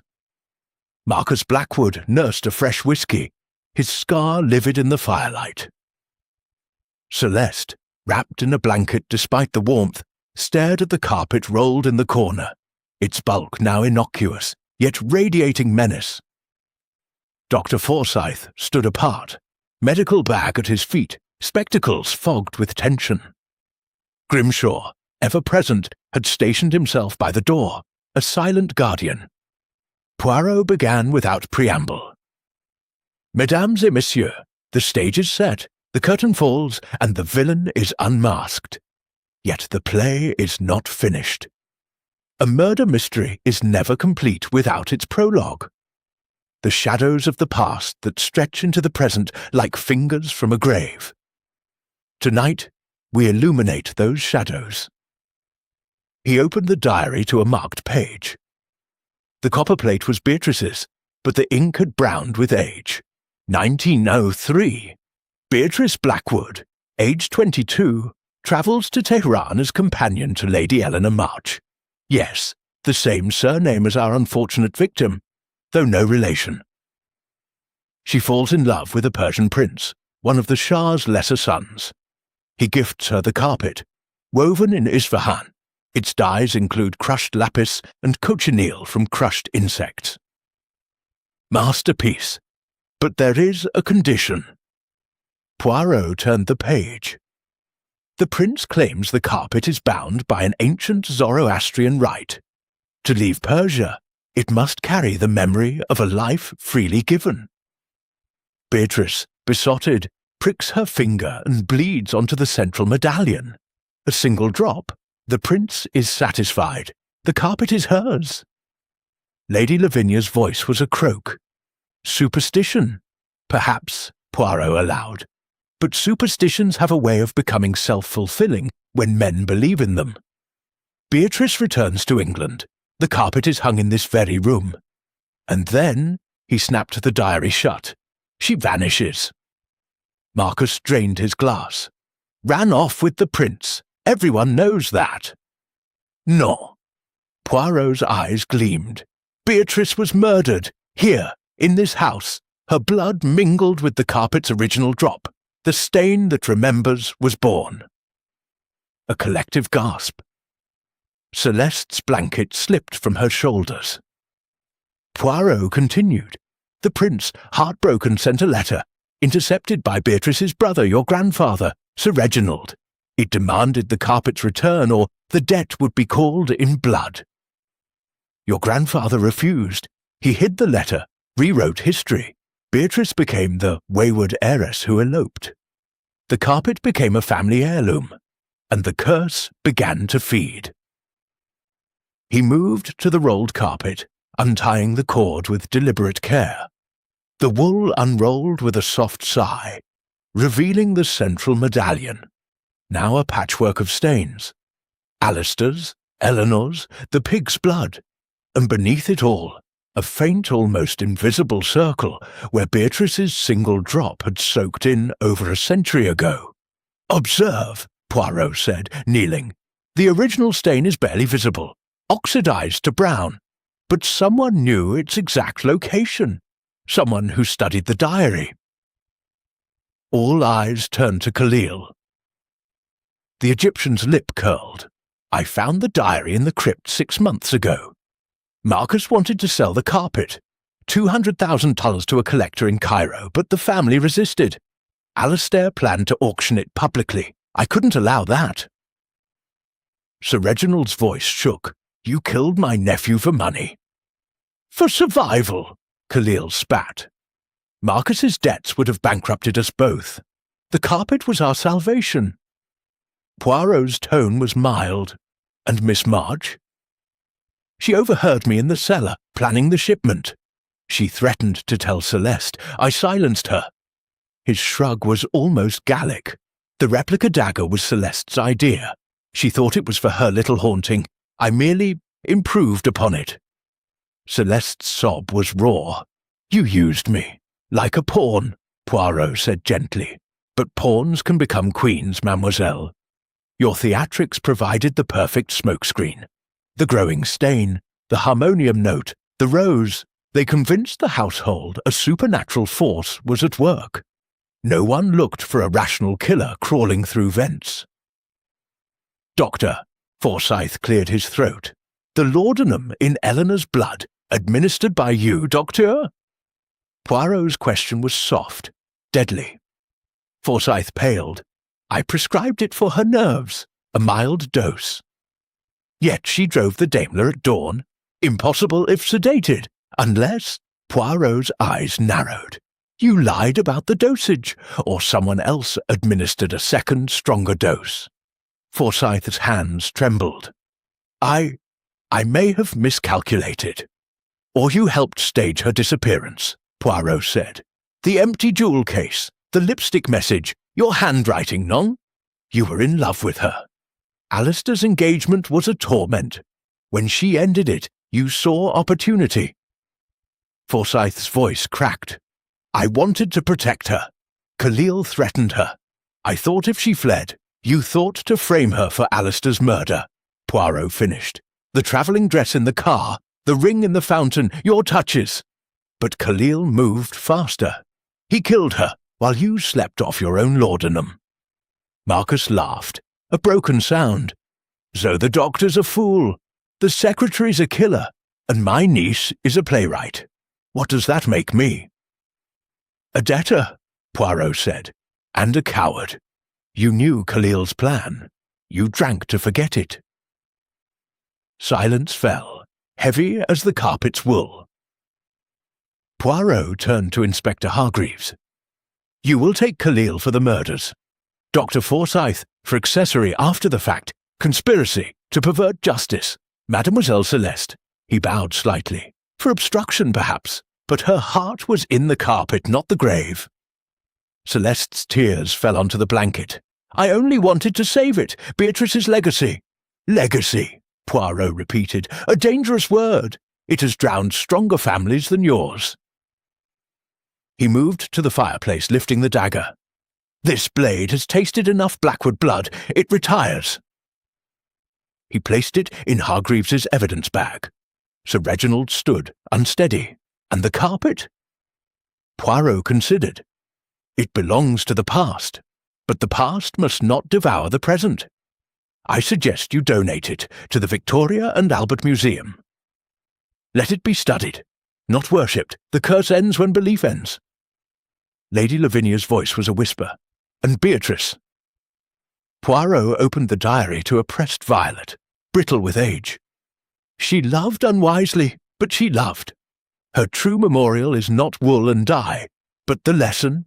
Some debts are paid in understanding, not blood. He closed the book. Outside, the constables led Khalil away. His chains clinked like a funeral bell. Dr. Forsyth followed, head bowed. Celeste remained, staring at the carpet as though it might speak. Poirot approached her. Mademoiselle, you're painting in the attic. From beneath, you saw the hidden pocket? She nodded. I found the loose plank months ago. I thought the diary was a fairy tale. I wanted to protect it. Protection, Poirot said softly, sometimes requires destruction. Burn the painting. Keep the memory. As the family dispersed, some to pack, some to weep, Poirot lingered by the fire. He drew a small tin from his pocket, the unbroken ampule of stage blood. He crushed it beneath his heel, the crimson spreading across the hearth tiles like a final, harmless stain. Grimshaw appeared with a tray. Tea, monsieur, or something stronger. Poirot smiled. Tea, Grimshaw, and perhaps a biscuit. The grey cells require sugar. After unmasking villains, the butler poured. Steam curled between them like incense. Tell me, Grimshaw, Poirot said, sipping. You have served this family for 42 years, sir, since I was a footman. You knew Beatrice? A flicker in the butler's eyes. I was 12 when she vanished. I carried her paint-box to the carriage the night she left for Persia. She gave me a sweet, rose-flavoured. I still remember the taste. Poirot's gaze sharpened. And the night Alistair died? Grimshaw's hand steadied the teapot. I locked the drawing-room at 11, as Miss Celeste requested, for her haunting. I had the only key. Yet when Sir Reginald found the body, the door was unlocked, Poirot finished. And the key? In my pocket, sir, always. Poirot set down his cup. Then we have one final shadow. He returned to the carpet, kneeling once more. Beneath the central medallion, where the hidden pocket had been, he pressed his fingers into the pile. A section gave way. Another concealed flap, smaller, stitched with the same black thread. Inside, a brass key, identical to the one in the tin box, and a single rose petal, pressed flat, its edges blackened with age. Poirot's breath caught. Beatrice's petal, from 1903. Grimshaw's voice was barely audible. She said the carpet would remember. I thought it was a child's fancy. Poirot stood. You kept the second key. You unlocked the door for Khalil. The butler's shoulders sagged. He threatened to expose my indiscretion, a youthful error with the silver. I had no choice. Poirot's tone was gentle. There is always a choice, mon ami. You chose the house over its people. Grimshaw's eyes filled. I loved them, all of them, even the carpet. Poirot placed a hand on his shoulder. Then love it one last time. Help me end this. Together they rolled the carpet tightly, sealing away Beatrice's drop, Alistair's life, Eleanor's terror. Grimshaw fetched paraffin from the cellar. In the rose garden, Beneath a sky the colour of dried blood, they laid the carpet on the gravel. Poirot struck a match. The flames caught slowly, then roared, consuming wool and dye and memory. The central medallion glowed briefly, a final, defiant eye, before collapsing into ash. As the fire died, Poirot scattered the ashes into the wind. Ainsi finit la malédiction. Grimshaw watched the smoke rise. And the house will breathe cleaner air, Poirot said. Sell it, or burn it, but let the past rest. That night, Poirot dined alone in the morning room. The table was set for one. Grimshaw served silently, consommé sur meunière, a single peach sliced into a fan. As coffee arrived, Sir Reginald appeared, a cheque in hand. "Your fee, monsieur, and our eternal gratitude." Poirot waved it away. "Keep it. Donate it to a children's hospital. Murder leaves enough debts." He rose, donning his overcoat. "One final thing.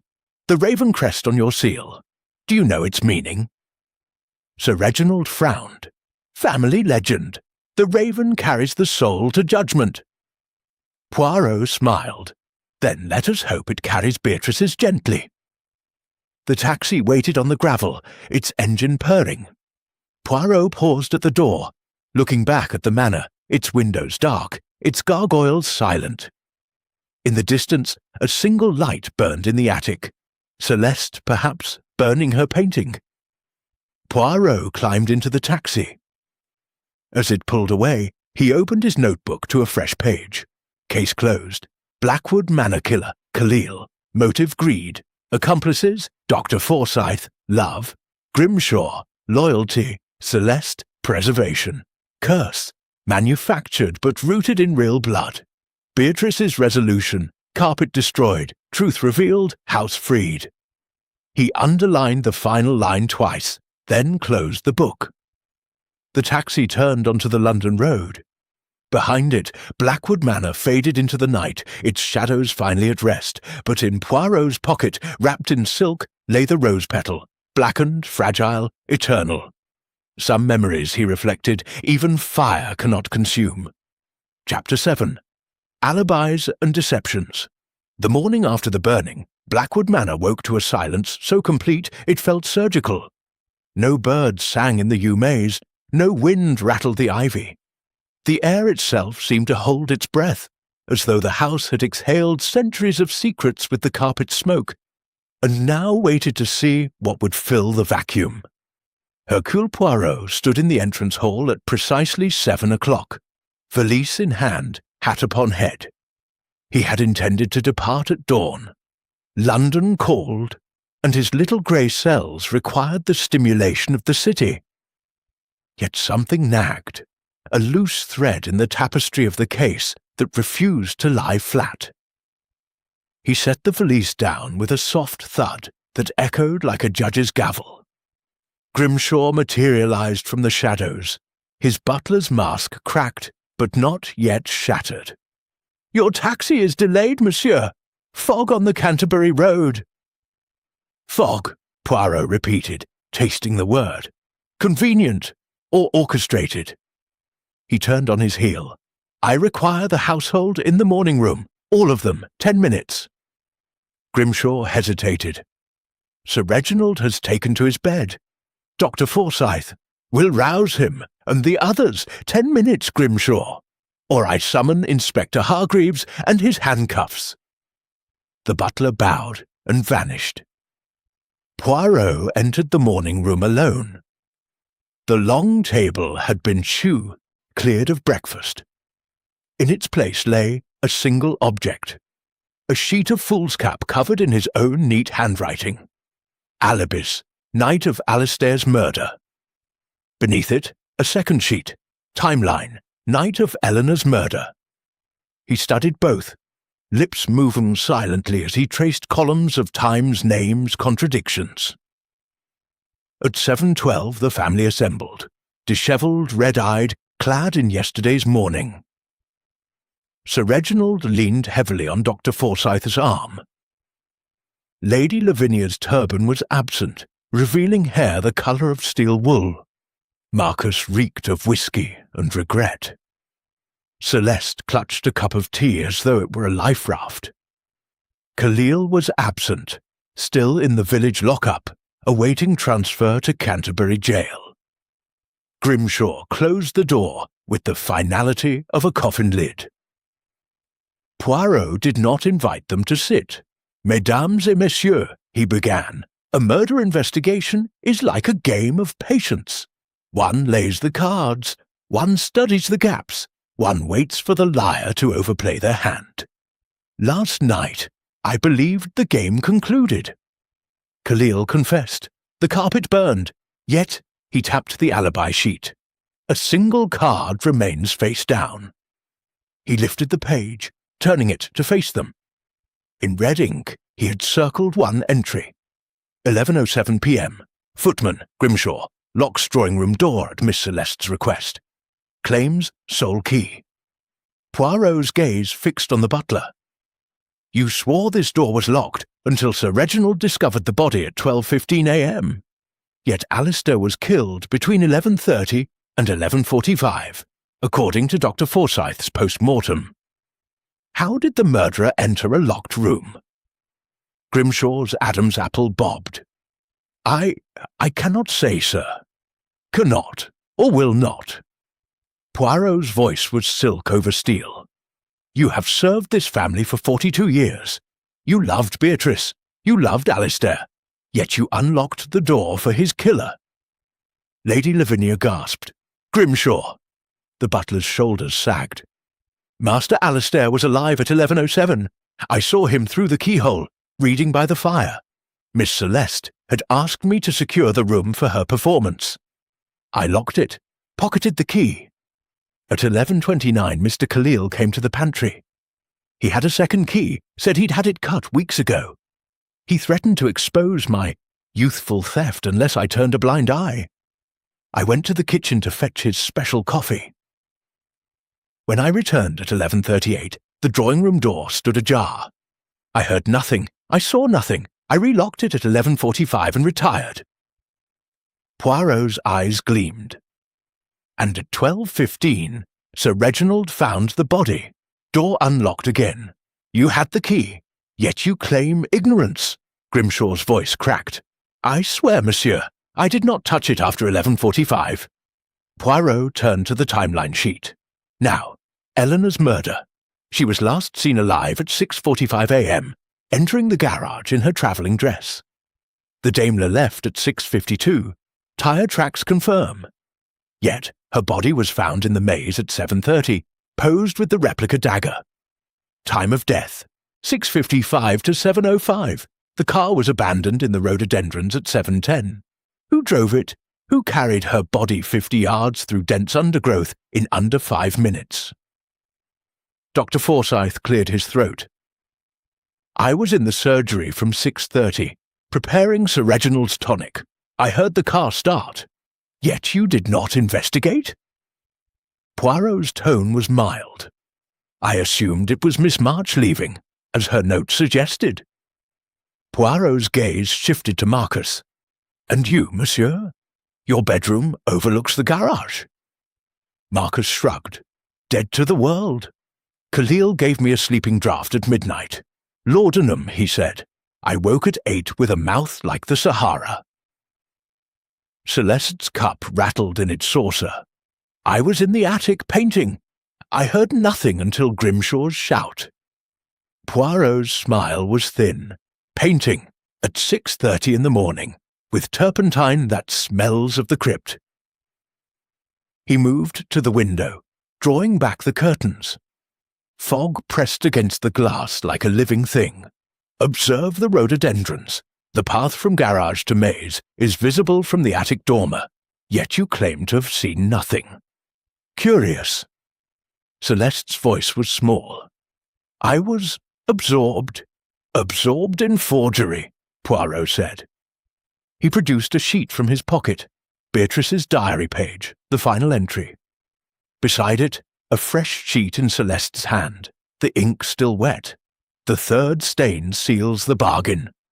Midnight, All Hallows' Eve. The handwriting was identical. Celeste's face crumpled. I only wanted to finish the story, Beatrice's story. I thought if the curse seemed real, you would save the carpet, Poirot finished.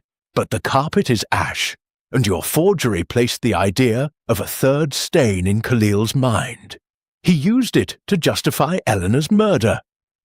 Sir Reginald's voice was hoarse. Enough. We are all complicit.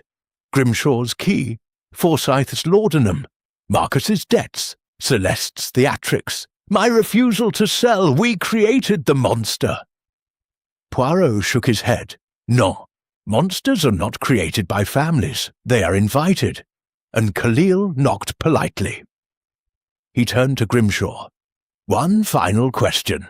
The second key. Where is it? The butler reached into his waistcoat, producing a brass key identical to the one from the carpet's pocket. Khalil returned it after Alistair's death, said he had no further use for it. Poirot took it, turning it in the light. Then let us test its honesty. He led them to the drawing room. The floorboards where the carpet had lain were bare, stained dark with centuries of polish and last night's ashes. Poirot knelt, inserting the key into the lock. It turned smoothly. But the lock was changed in 1910, Sir Reginald protested, after Beatrice's disappearance. Changed, Poirot said, but not the escutcheon plate. Observe. He pointed to the brass plate around the keyhole, scratched, worn, but bearing the same raven crest. The original lock, the new one, was merely a faceplate. Khalil's key fits because it is the original, cut from Beatrice's own key, perhaps. Lady Lavinia's hand flew to her throat. Beatrice's key. Poirot stood. Found in the crypt with her diary. Khalil discovered it months ago. He planned the murder down to the minute. Celeste's haunting gave him the locked room. Grimshaw's guilt gave him access. Forsyth's laudanum gave him Eleanor's compliance. Marcus's debts gave him motive. He faced the family. Your alibis were not lies, they were fragments. Each of you saw a piece of the truth, but none the whole. The deception was not in what you said, but in what you omitted. Marcus laughed bitterly. So we're all innocent. No, Poirot said. You are all guilty of silence, and silence, mes amis, is the loudest lie of all. He moved to the door. Inspector Hargreaves will take statements. Grimshaw, you will confess your part. Dr. Forsyth, your medical license is forfeit. Mademoiselle Celeste, he bowed slightly. Your paintings will hang in galleries, not attics, and you, Sir Reginald, will sell this house. Let the National Trust exorcise its ghosts. Lady Lavinia's voice was a threat. And the raven crest? Poirot paused at the threshold. Let it fly. The soul it carried has found judgment. He collected his valise. The taxi had arrived, its headlights cut through the fog like searchlights. As he climbed in, Grimshaw appeared at the window. Monsieur, the butler said, voice breaking, the rose petal, you kept it?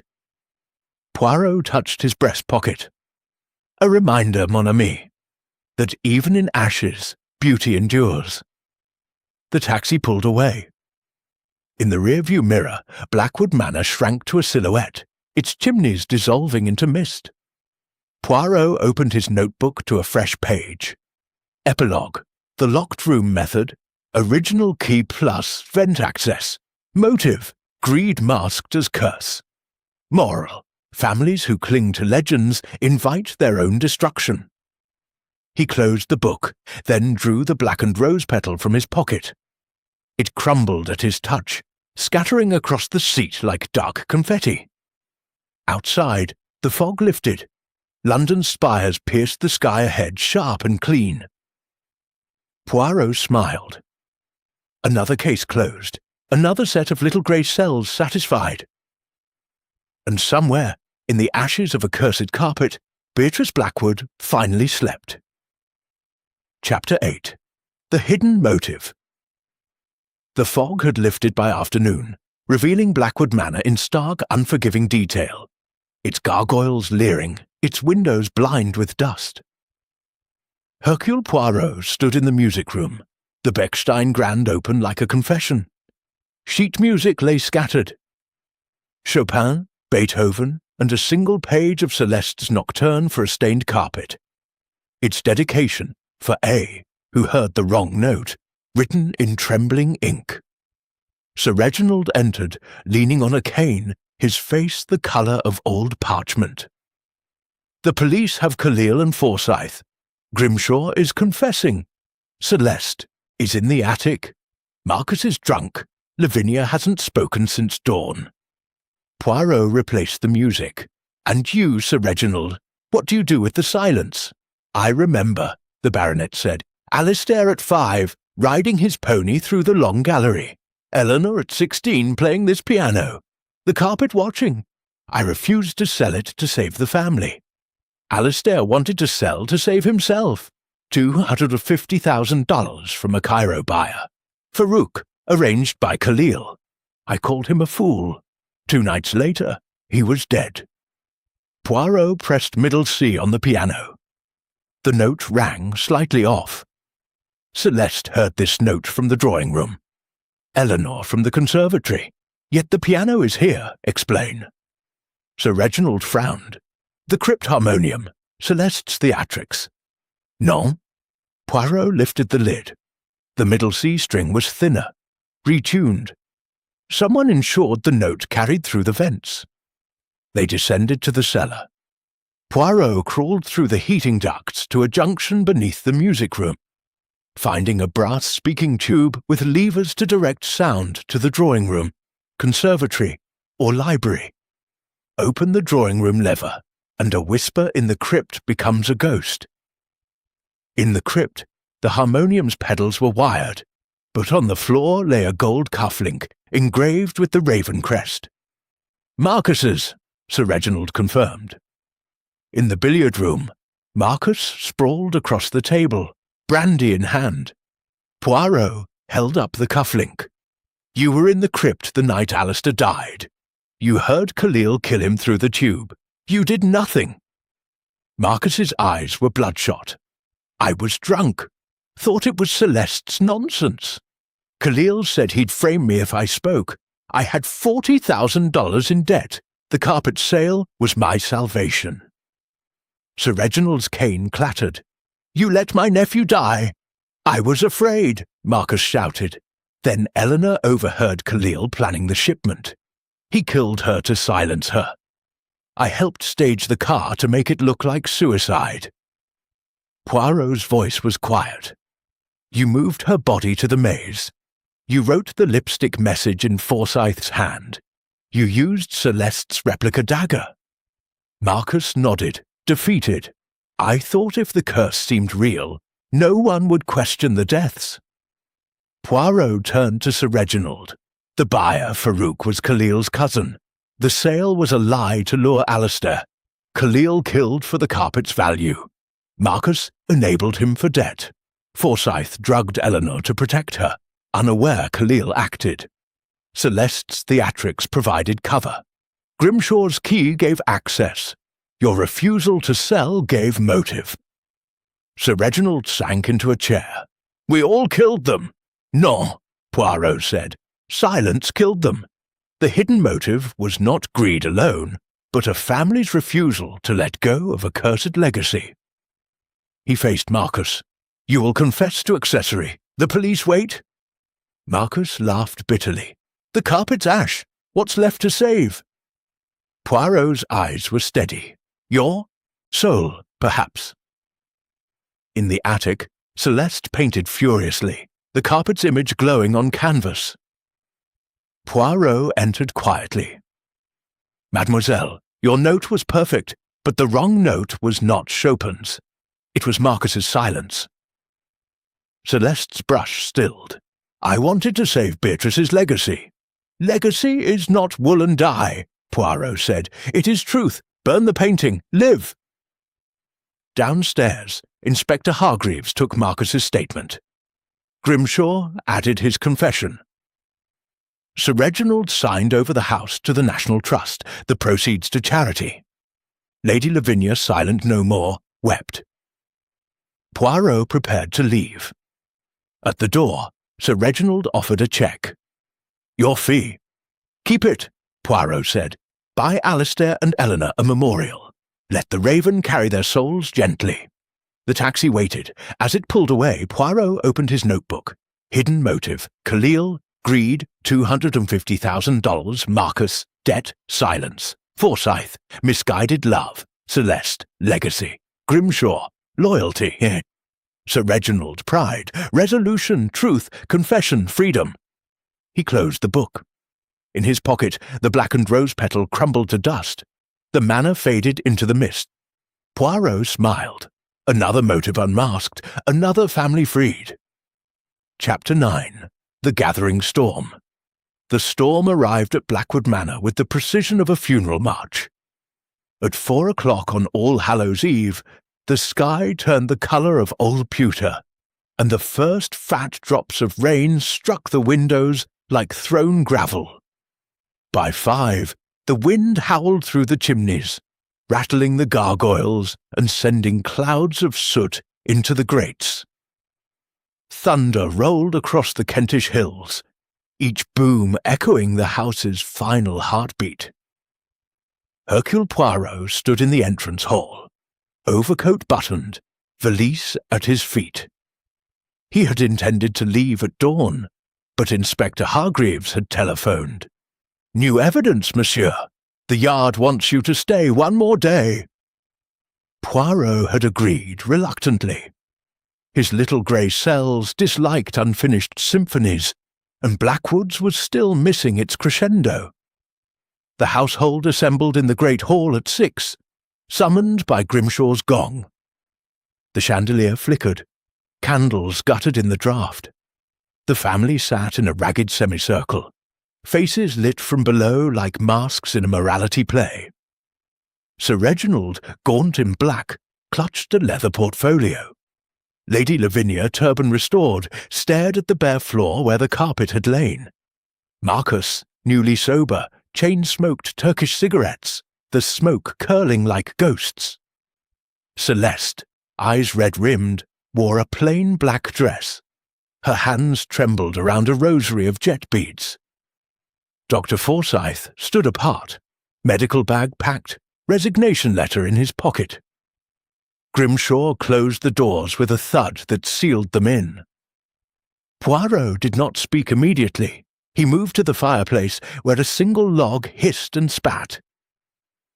On the mantel lay the evidence bags, the replica dagger, the scarlet slipper, the brass speaking-tube mouthpiece, the cufflink, the forged diary page.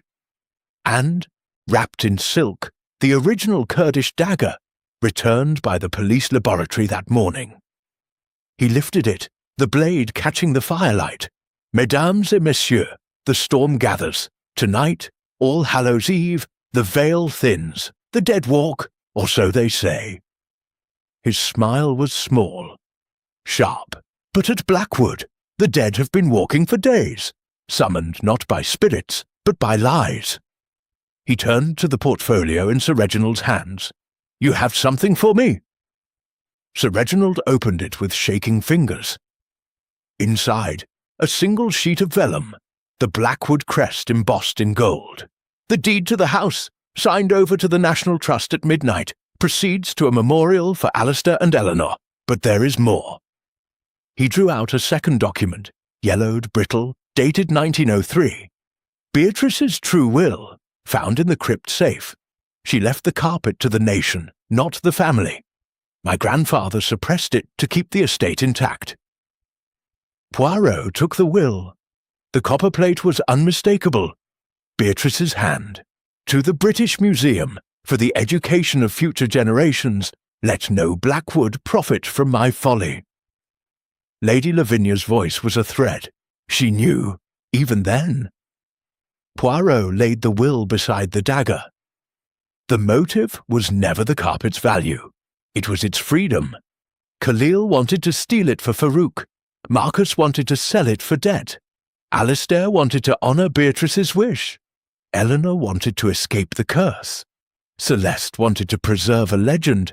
Grimshaw wanted to protect the house. Dr. Forsyth wanted to protect Eleanor. Sir Reginald wanted to protect the name. Each motive a thread. Together, a noose. He faced them. Tonight, we cut the noose. Thunder crashed. The chandelier swayed, crystals chiming like alarm bells. Poirot continued.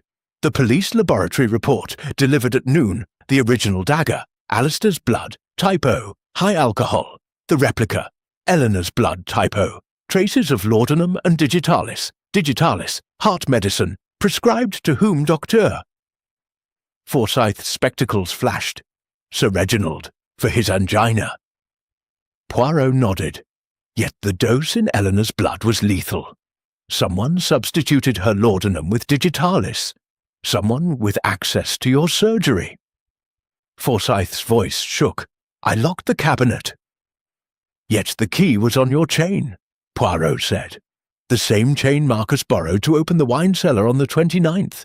He returned it, slightly bent. You noticed nothing. Marcus crushed his cigarette. I was drunk. Khalil asked for a bottle of 95 port. I opened the cellar, that's all. No. Poirot produced the bent key from his pocket. This key opened the surgery cabinet. Digitalis stolen, laudanum replaced. Eleanor drank her nightly dose at 11 p.m., sedated within minutes. At 6 a.m., Khalil carried her to the garage, drove to the rhododendrons, stabbed her with the replica. Marcus followed on foot, wrote the lipstick, message, planted the ring. You staged her flight to protect the sale. Marcus laughed hollow. You can't prove it. Poirot lifted the speaking tube mouthpiece. This was found in your pocket when the police searched you. Your fingerprints, and this... He produced a tiny glass vial, half full of clear liquid. Digitalis solution, hidden in the billiard table's corner pocket. Your hiding place since boyhood, no? Marcus's face crumpled. I didn't want her dead. Khalil said the digitalis would knock her out, make it look like suicide. I thought if she disappeared, the police would blame the curse. The sale would go through. Sir Reginald's cane struck the floor. You murdered her for 250,000? For all of us, Marcus shouted. The house, the name, the debts, everything was collapsing. Khalil promised a new start in Cairo, a museum directorship, a clean slate. Celeste's rosary snapped, beads scattered like hail. You used my theatrics, my rose, my blood. Poirot's voice was gentle. You gave them the stage, mademoiselle. They wrote the tragedy. Lightning flashed, illuminating the hall in stark white. For a moment, every face was a skull. Poirot turned to Grimshaw. And you, mon ami, the second key, you gave it to Khalil, but you also gave him something else. Grimshaw's eyes were wet. The cellar map, drawn when I was a boy. Every duct, every tube, every secret passage. I thought he wanted to repair the heating. Poirot nodded. He used it to move unseen, to plant the rose, to pump pig's blood, to whisper through the tube. Your map was the skeleton key to murder. Lady Lavinia stood, trembling. And I? What did I do? Poirot's gaze softened. You did nothing, and everything. Your silence about Beatrice's will condemned generations to the curse. Your refusal to sell condemned Alistair to desperation. Your grief blinded you to the vipers in your nest. He faced Sir Reginald. And you, mon baron, you suppressed the will. You refused the sale. You prescribed digitalis, knowing Marcus had access. Your pride was the storm's eye. Sir Reginald bowed his head. I killed them with love. Thunder roared. The lights flickered, died. Darkness swallowed the hall. A woman screamed. Celeste! A crash! Glass shattering, footsteps frantic. Poirot's voice cut through the black. Grimshaw! Candles! Matches flared. The scene revealed the French window to the terrace blown open by the storm. Rain lashed the floor. Marcus was gone. Sir Reginald lunged for the door. "The maze! He'll hide there!" Poirot caught his arm. "No, the cellars. He knows them better than any." They ran. Poirot, Sir Reginald, Grimshaw, the constables. Down the service stairs, through the warren of brick arches. The storm's roar faded to a muffled growl. Torch beams danced across damp walls. At the crypt junction, they found him. Marcus stood before the iron door, the replica dagger in his hand, its blade dark with fresh blood, his own. He had slashed his left wrist, arterial blood pooling on the stone. In his right hand, Beatrice's will, torn to shreds. "I'm sorry," he whispered. "The raven, it's coming for me," he slumped. Dr. Forsyth knelt, binding the wound with his tie. "He'll live, for trial." Poirot picked up a shred of the will. "Let no Blackwood profit." He let it fall into the blood. Upstairs, the storm broke. Rain hammered the roof like judgment. The family gathered in the hall, soaked, shivering, silent. Poirot addressed them one last time. "The gathering storm is over. The motives are laid bare. Greed, debt, love, pride, loyalty, legacy. The carpet is ash. The will is honoured. The house will stand as a monument, not to curse, but to truth." He turned to Celeste. "Mademoiselle, your final performance. Play." She moved to the piano, hands steady now. The storm provided percussion. Her fingers provided lament. She played her nocturne for a stained carpet, slow, minor, aching. The wrong note, middle C, rang true for the first time, retuned by Poirot that morning. When the final chord faded, Sir Reginald spoke. "At midnight, the deed is signed. The house becomes public. We leave with nothing but our names." Poirot bowed. "And your souls? Some storms wash clean." At 11:59 p.m., in the library, Sir Reginald signed the deed. The National Trust representative, a dour woman in tweed, countersigned. Outside, the clock struck 12. All Hallows Eve became All Saints' Day. Poirot raised a glass of Perrier. "To Alistair, to Eleanor, to Beatrice, may they rest."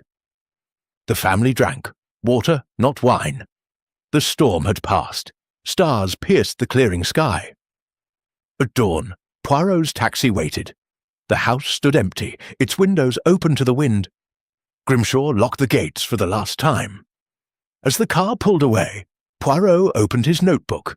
The gathering storm motives: greed, Khalil, debt, Marcus, love, Forsyth, legacy, Celeste, loyalty, Grimshaw, pride, Sir Reginald, method, speaking tube, digitalis, replica dagger, cellar map, resolution, confession, justice, freedom, epilogue, house preserved, family scattered, curse broken.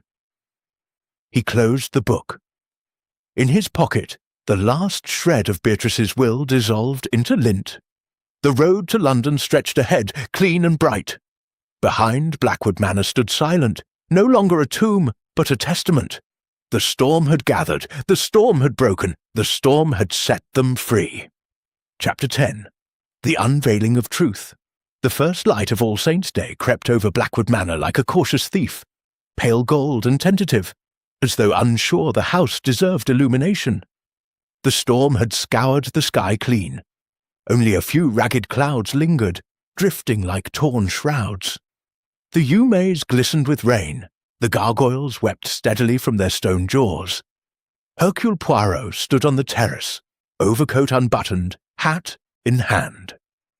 His valise waited by the front door, but he had not yet signalled the taxi. Something in the air, sharp, metallic, final, demanded a last accounting.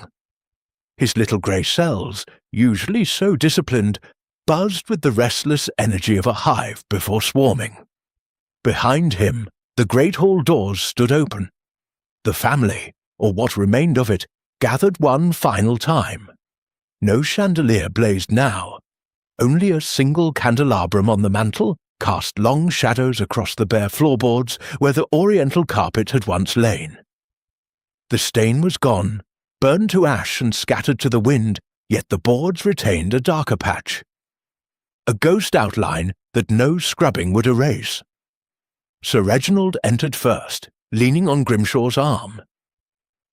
The baronet's face was parchment thin, but his eyes held a clarity Poirot had not seen before.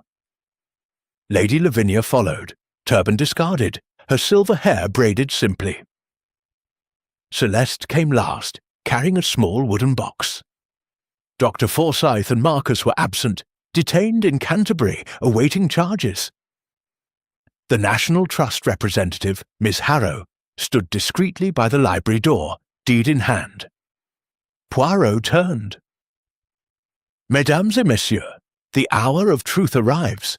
Not the truth of police reports or confessions extracted under duress, but the truth that lives in the bones of this house. Today, we bury the past. He gestured to the candelabrum. Extinguish the candles, Grimshaw. Light is for the living. The butler obeyed. Darkness folded around them, broken only by the dawn filtering through the tall windows. Poirot's voice emerged from the gloom, calm, inexorable. Beatrice Blackwood did not elope. She did not vanish into Persian legend. She died here, in this hall, on the 15th of October, 1903. Her blood, willingly given, according to her diary, was the first stain. Her brother, your grandfather, concealed the truth to preserve the estate. He forged a new will, suppressed hers, and invented the tale of the runaway heiress. The carpet became both shrine and shackle. Sir Reginald's voice was hoarse. How can you know this? Poirot stepped into the dawn light, producing a small leather-bound book. Not Beatrice's diary, but a ledger, its pages brittle with age. The household accounts 1903, found in the muniments room at 3 a.m. An entry in your grandfather's hand. B. Accident. Carpet ruined. $500 to Isfahan weaver for silence. The weaver was paid to alter the carpet, to weave the central medallion around the stain, to make it part of the design.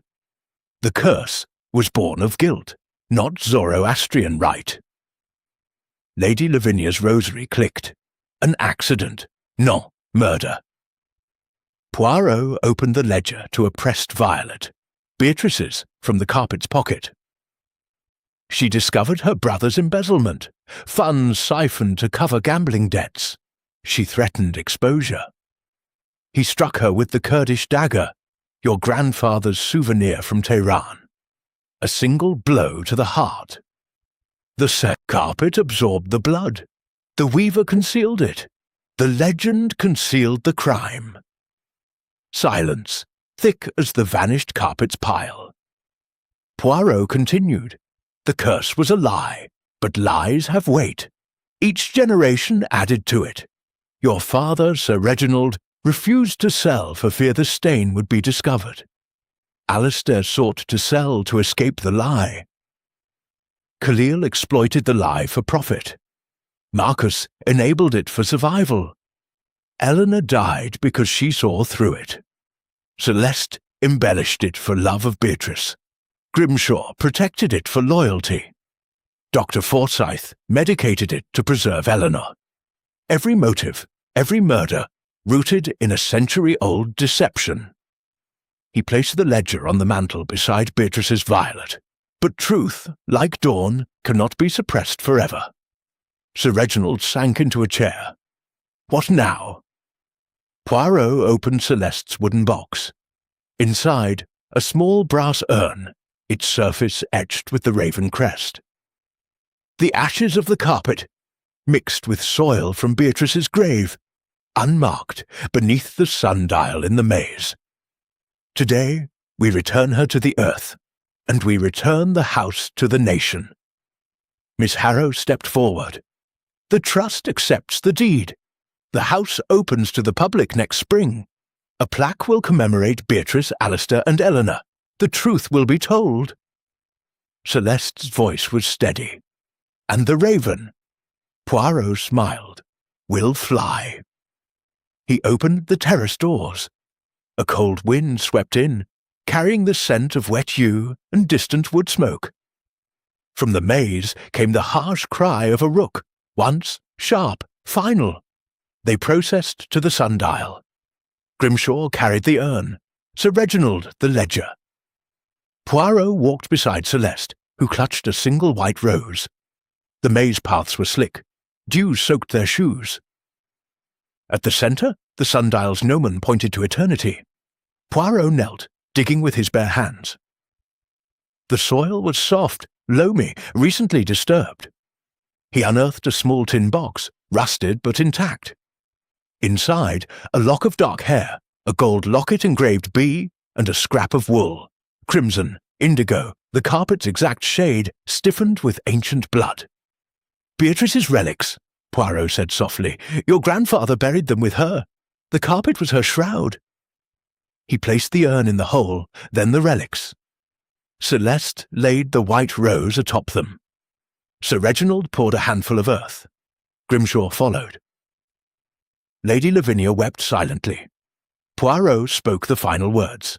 "Beatrice Blackwood, rest. Your blood has stained enough. Alistair, Eleanor, your deaths end the lie. The raven carries you all to judgment, but judgment is mercy." They filled the grave. The sundial's shadow lengthened, marking the new day. Back in the hall, Miss Harrow collected the signed deed. "The house is yours no longer," she said gently. "It belongs to history." Sir Reginald nodded. "And we to the future." Poirot collected his valise. At the door, Celeste embraced him, brief, fierce. "Monsieur, you gave us truth.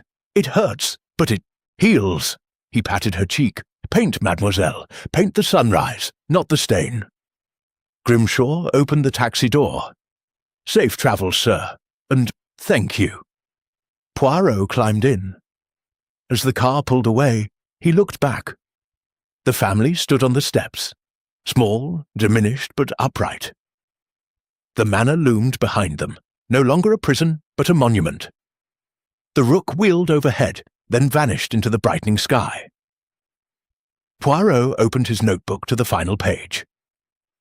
Case closed. Blood on the Oriental carpet. First murder, Beatrice Blackwood, 1903, by her brother, embezzlement cover-up. Second, Alistair Blackwood, 1935, by Khalil, carpet theft. Third, Eleanor March, 1935, by Khalil, Marcus, silence witness. Motives, greed, debt, legacy, loyalty, pride, love, all rooted in a lie. Resolution, truth unveiled, carpet destroyed, house preserved, family freed, moral. Legends are chains, truth is the key. He underlined the final line, then closed the book.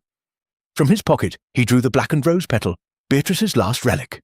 He crumbled it between his fingers, letting the dust scatter through the open window. The taxi turned onto the London road. Sunlight flooded the fields, gilding the hedgerows. Poirot leaned back, eyes half closed. Another case concluded, another truth unveiled. The raven had flown, the storm was over. And Hercule Poirot, satisfied at last, allowed himself a small, perfectly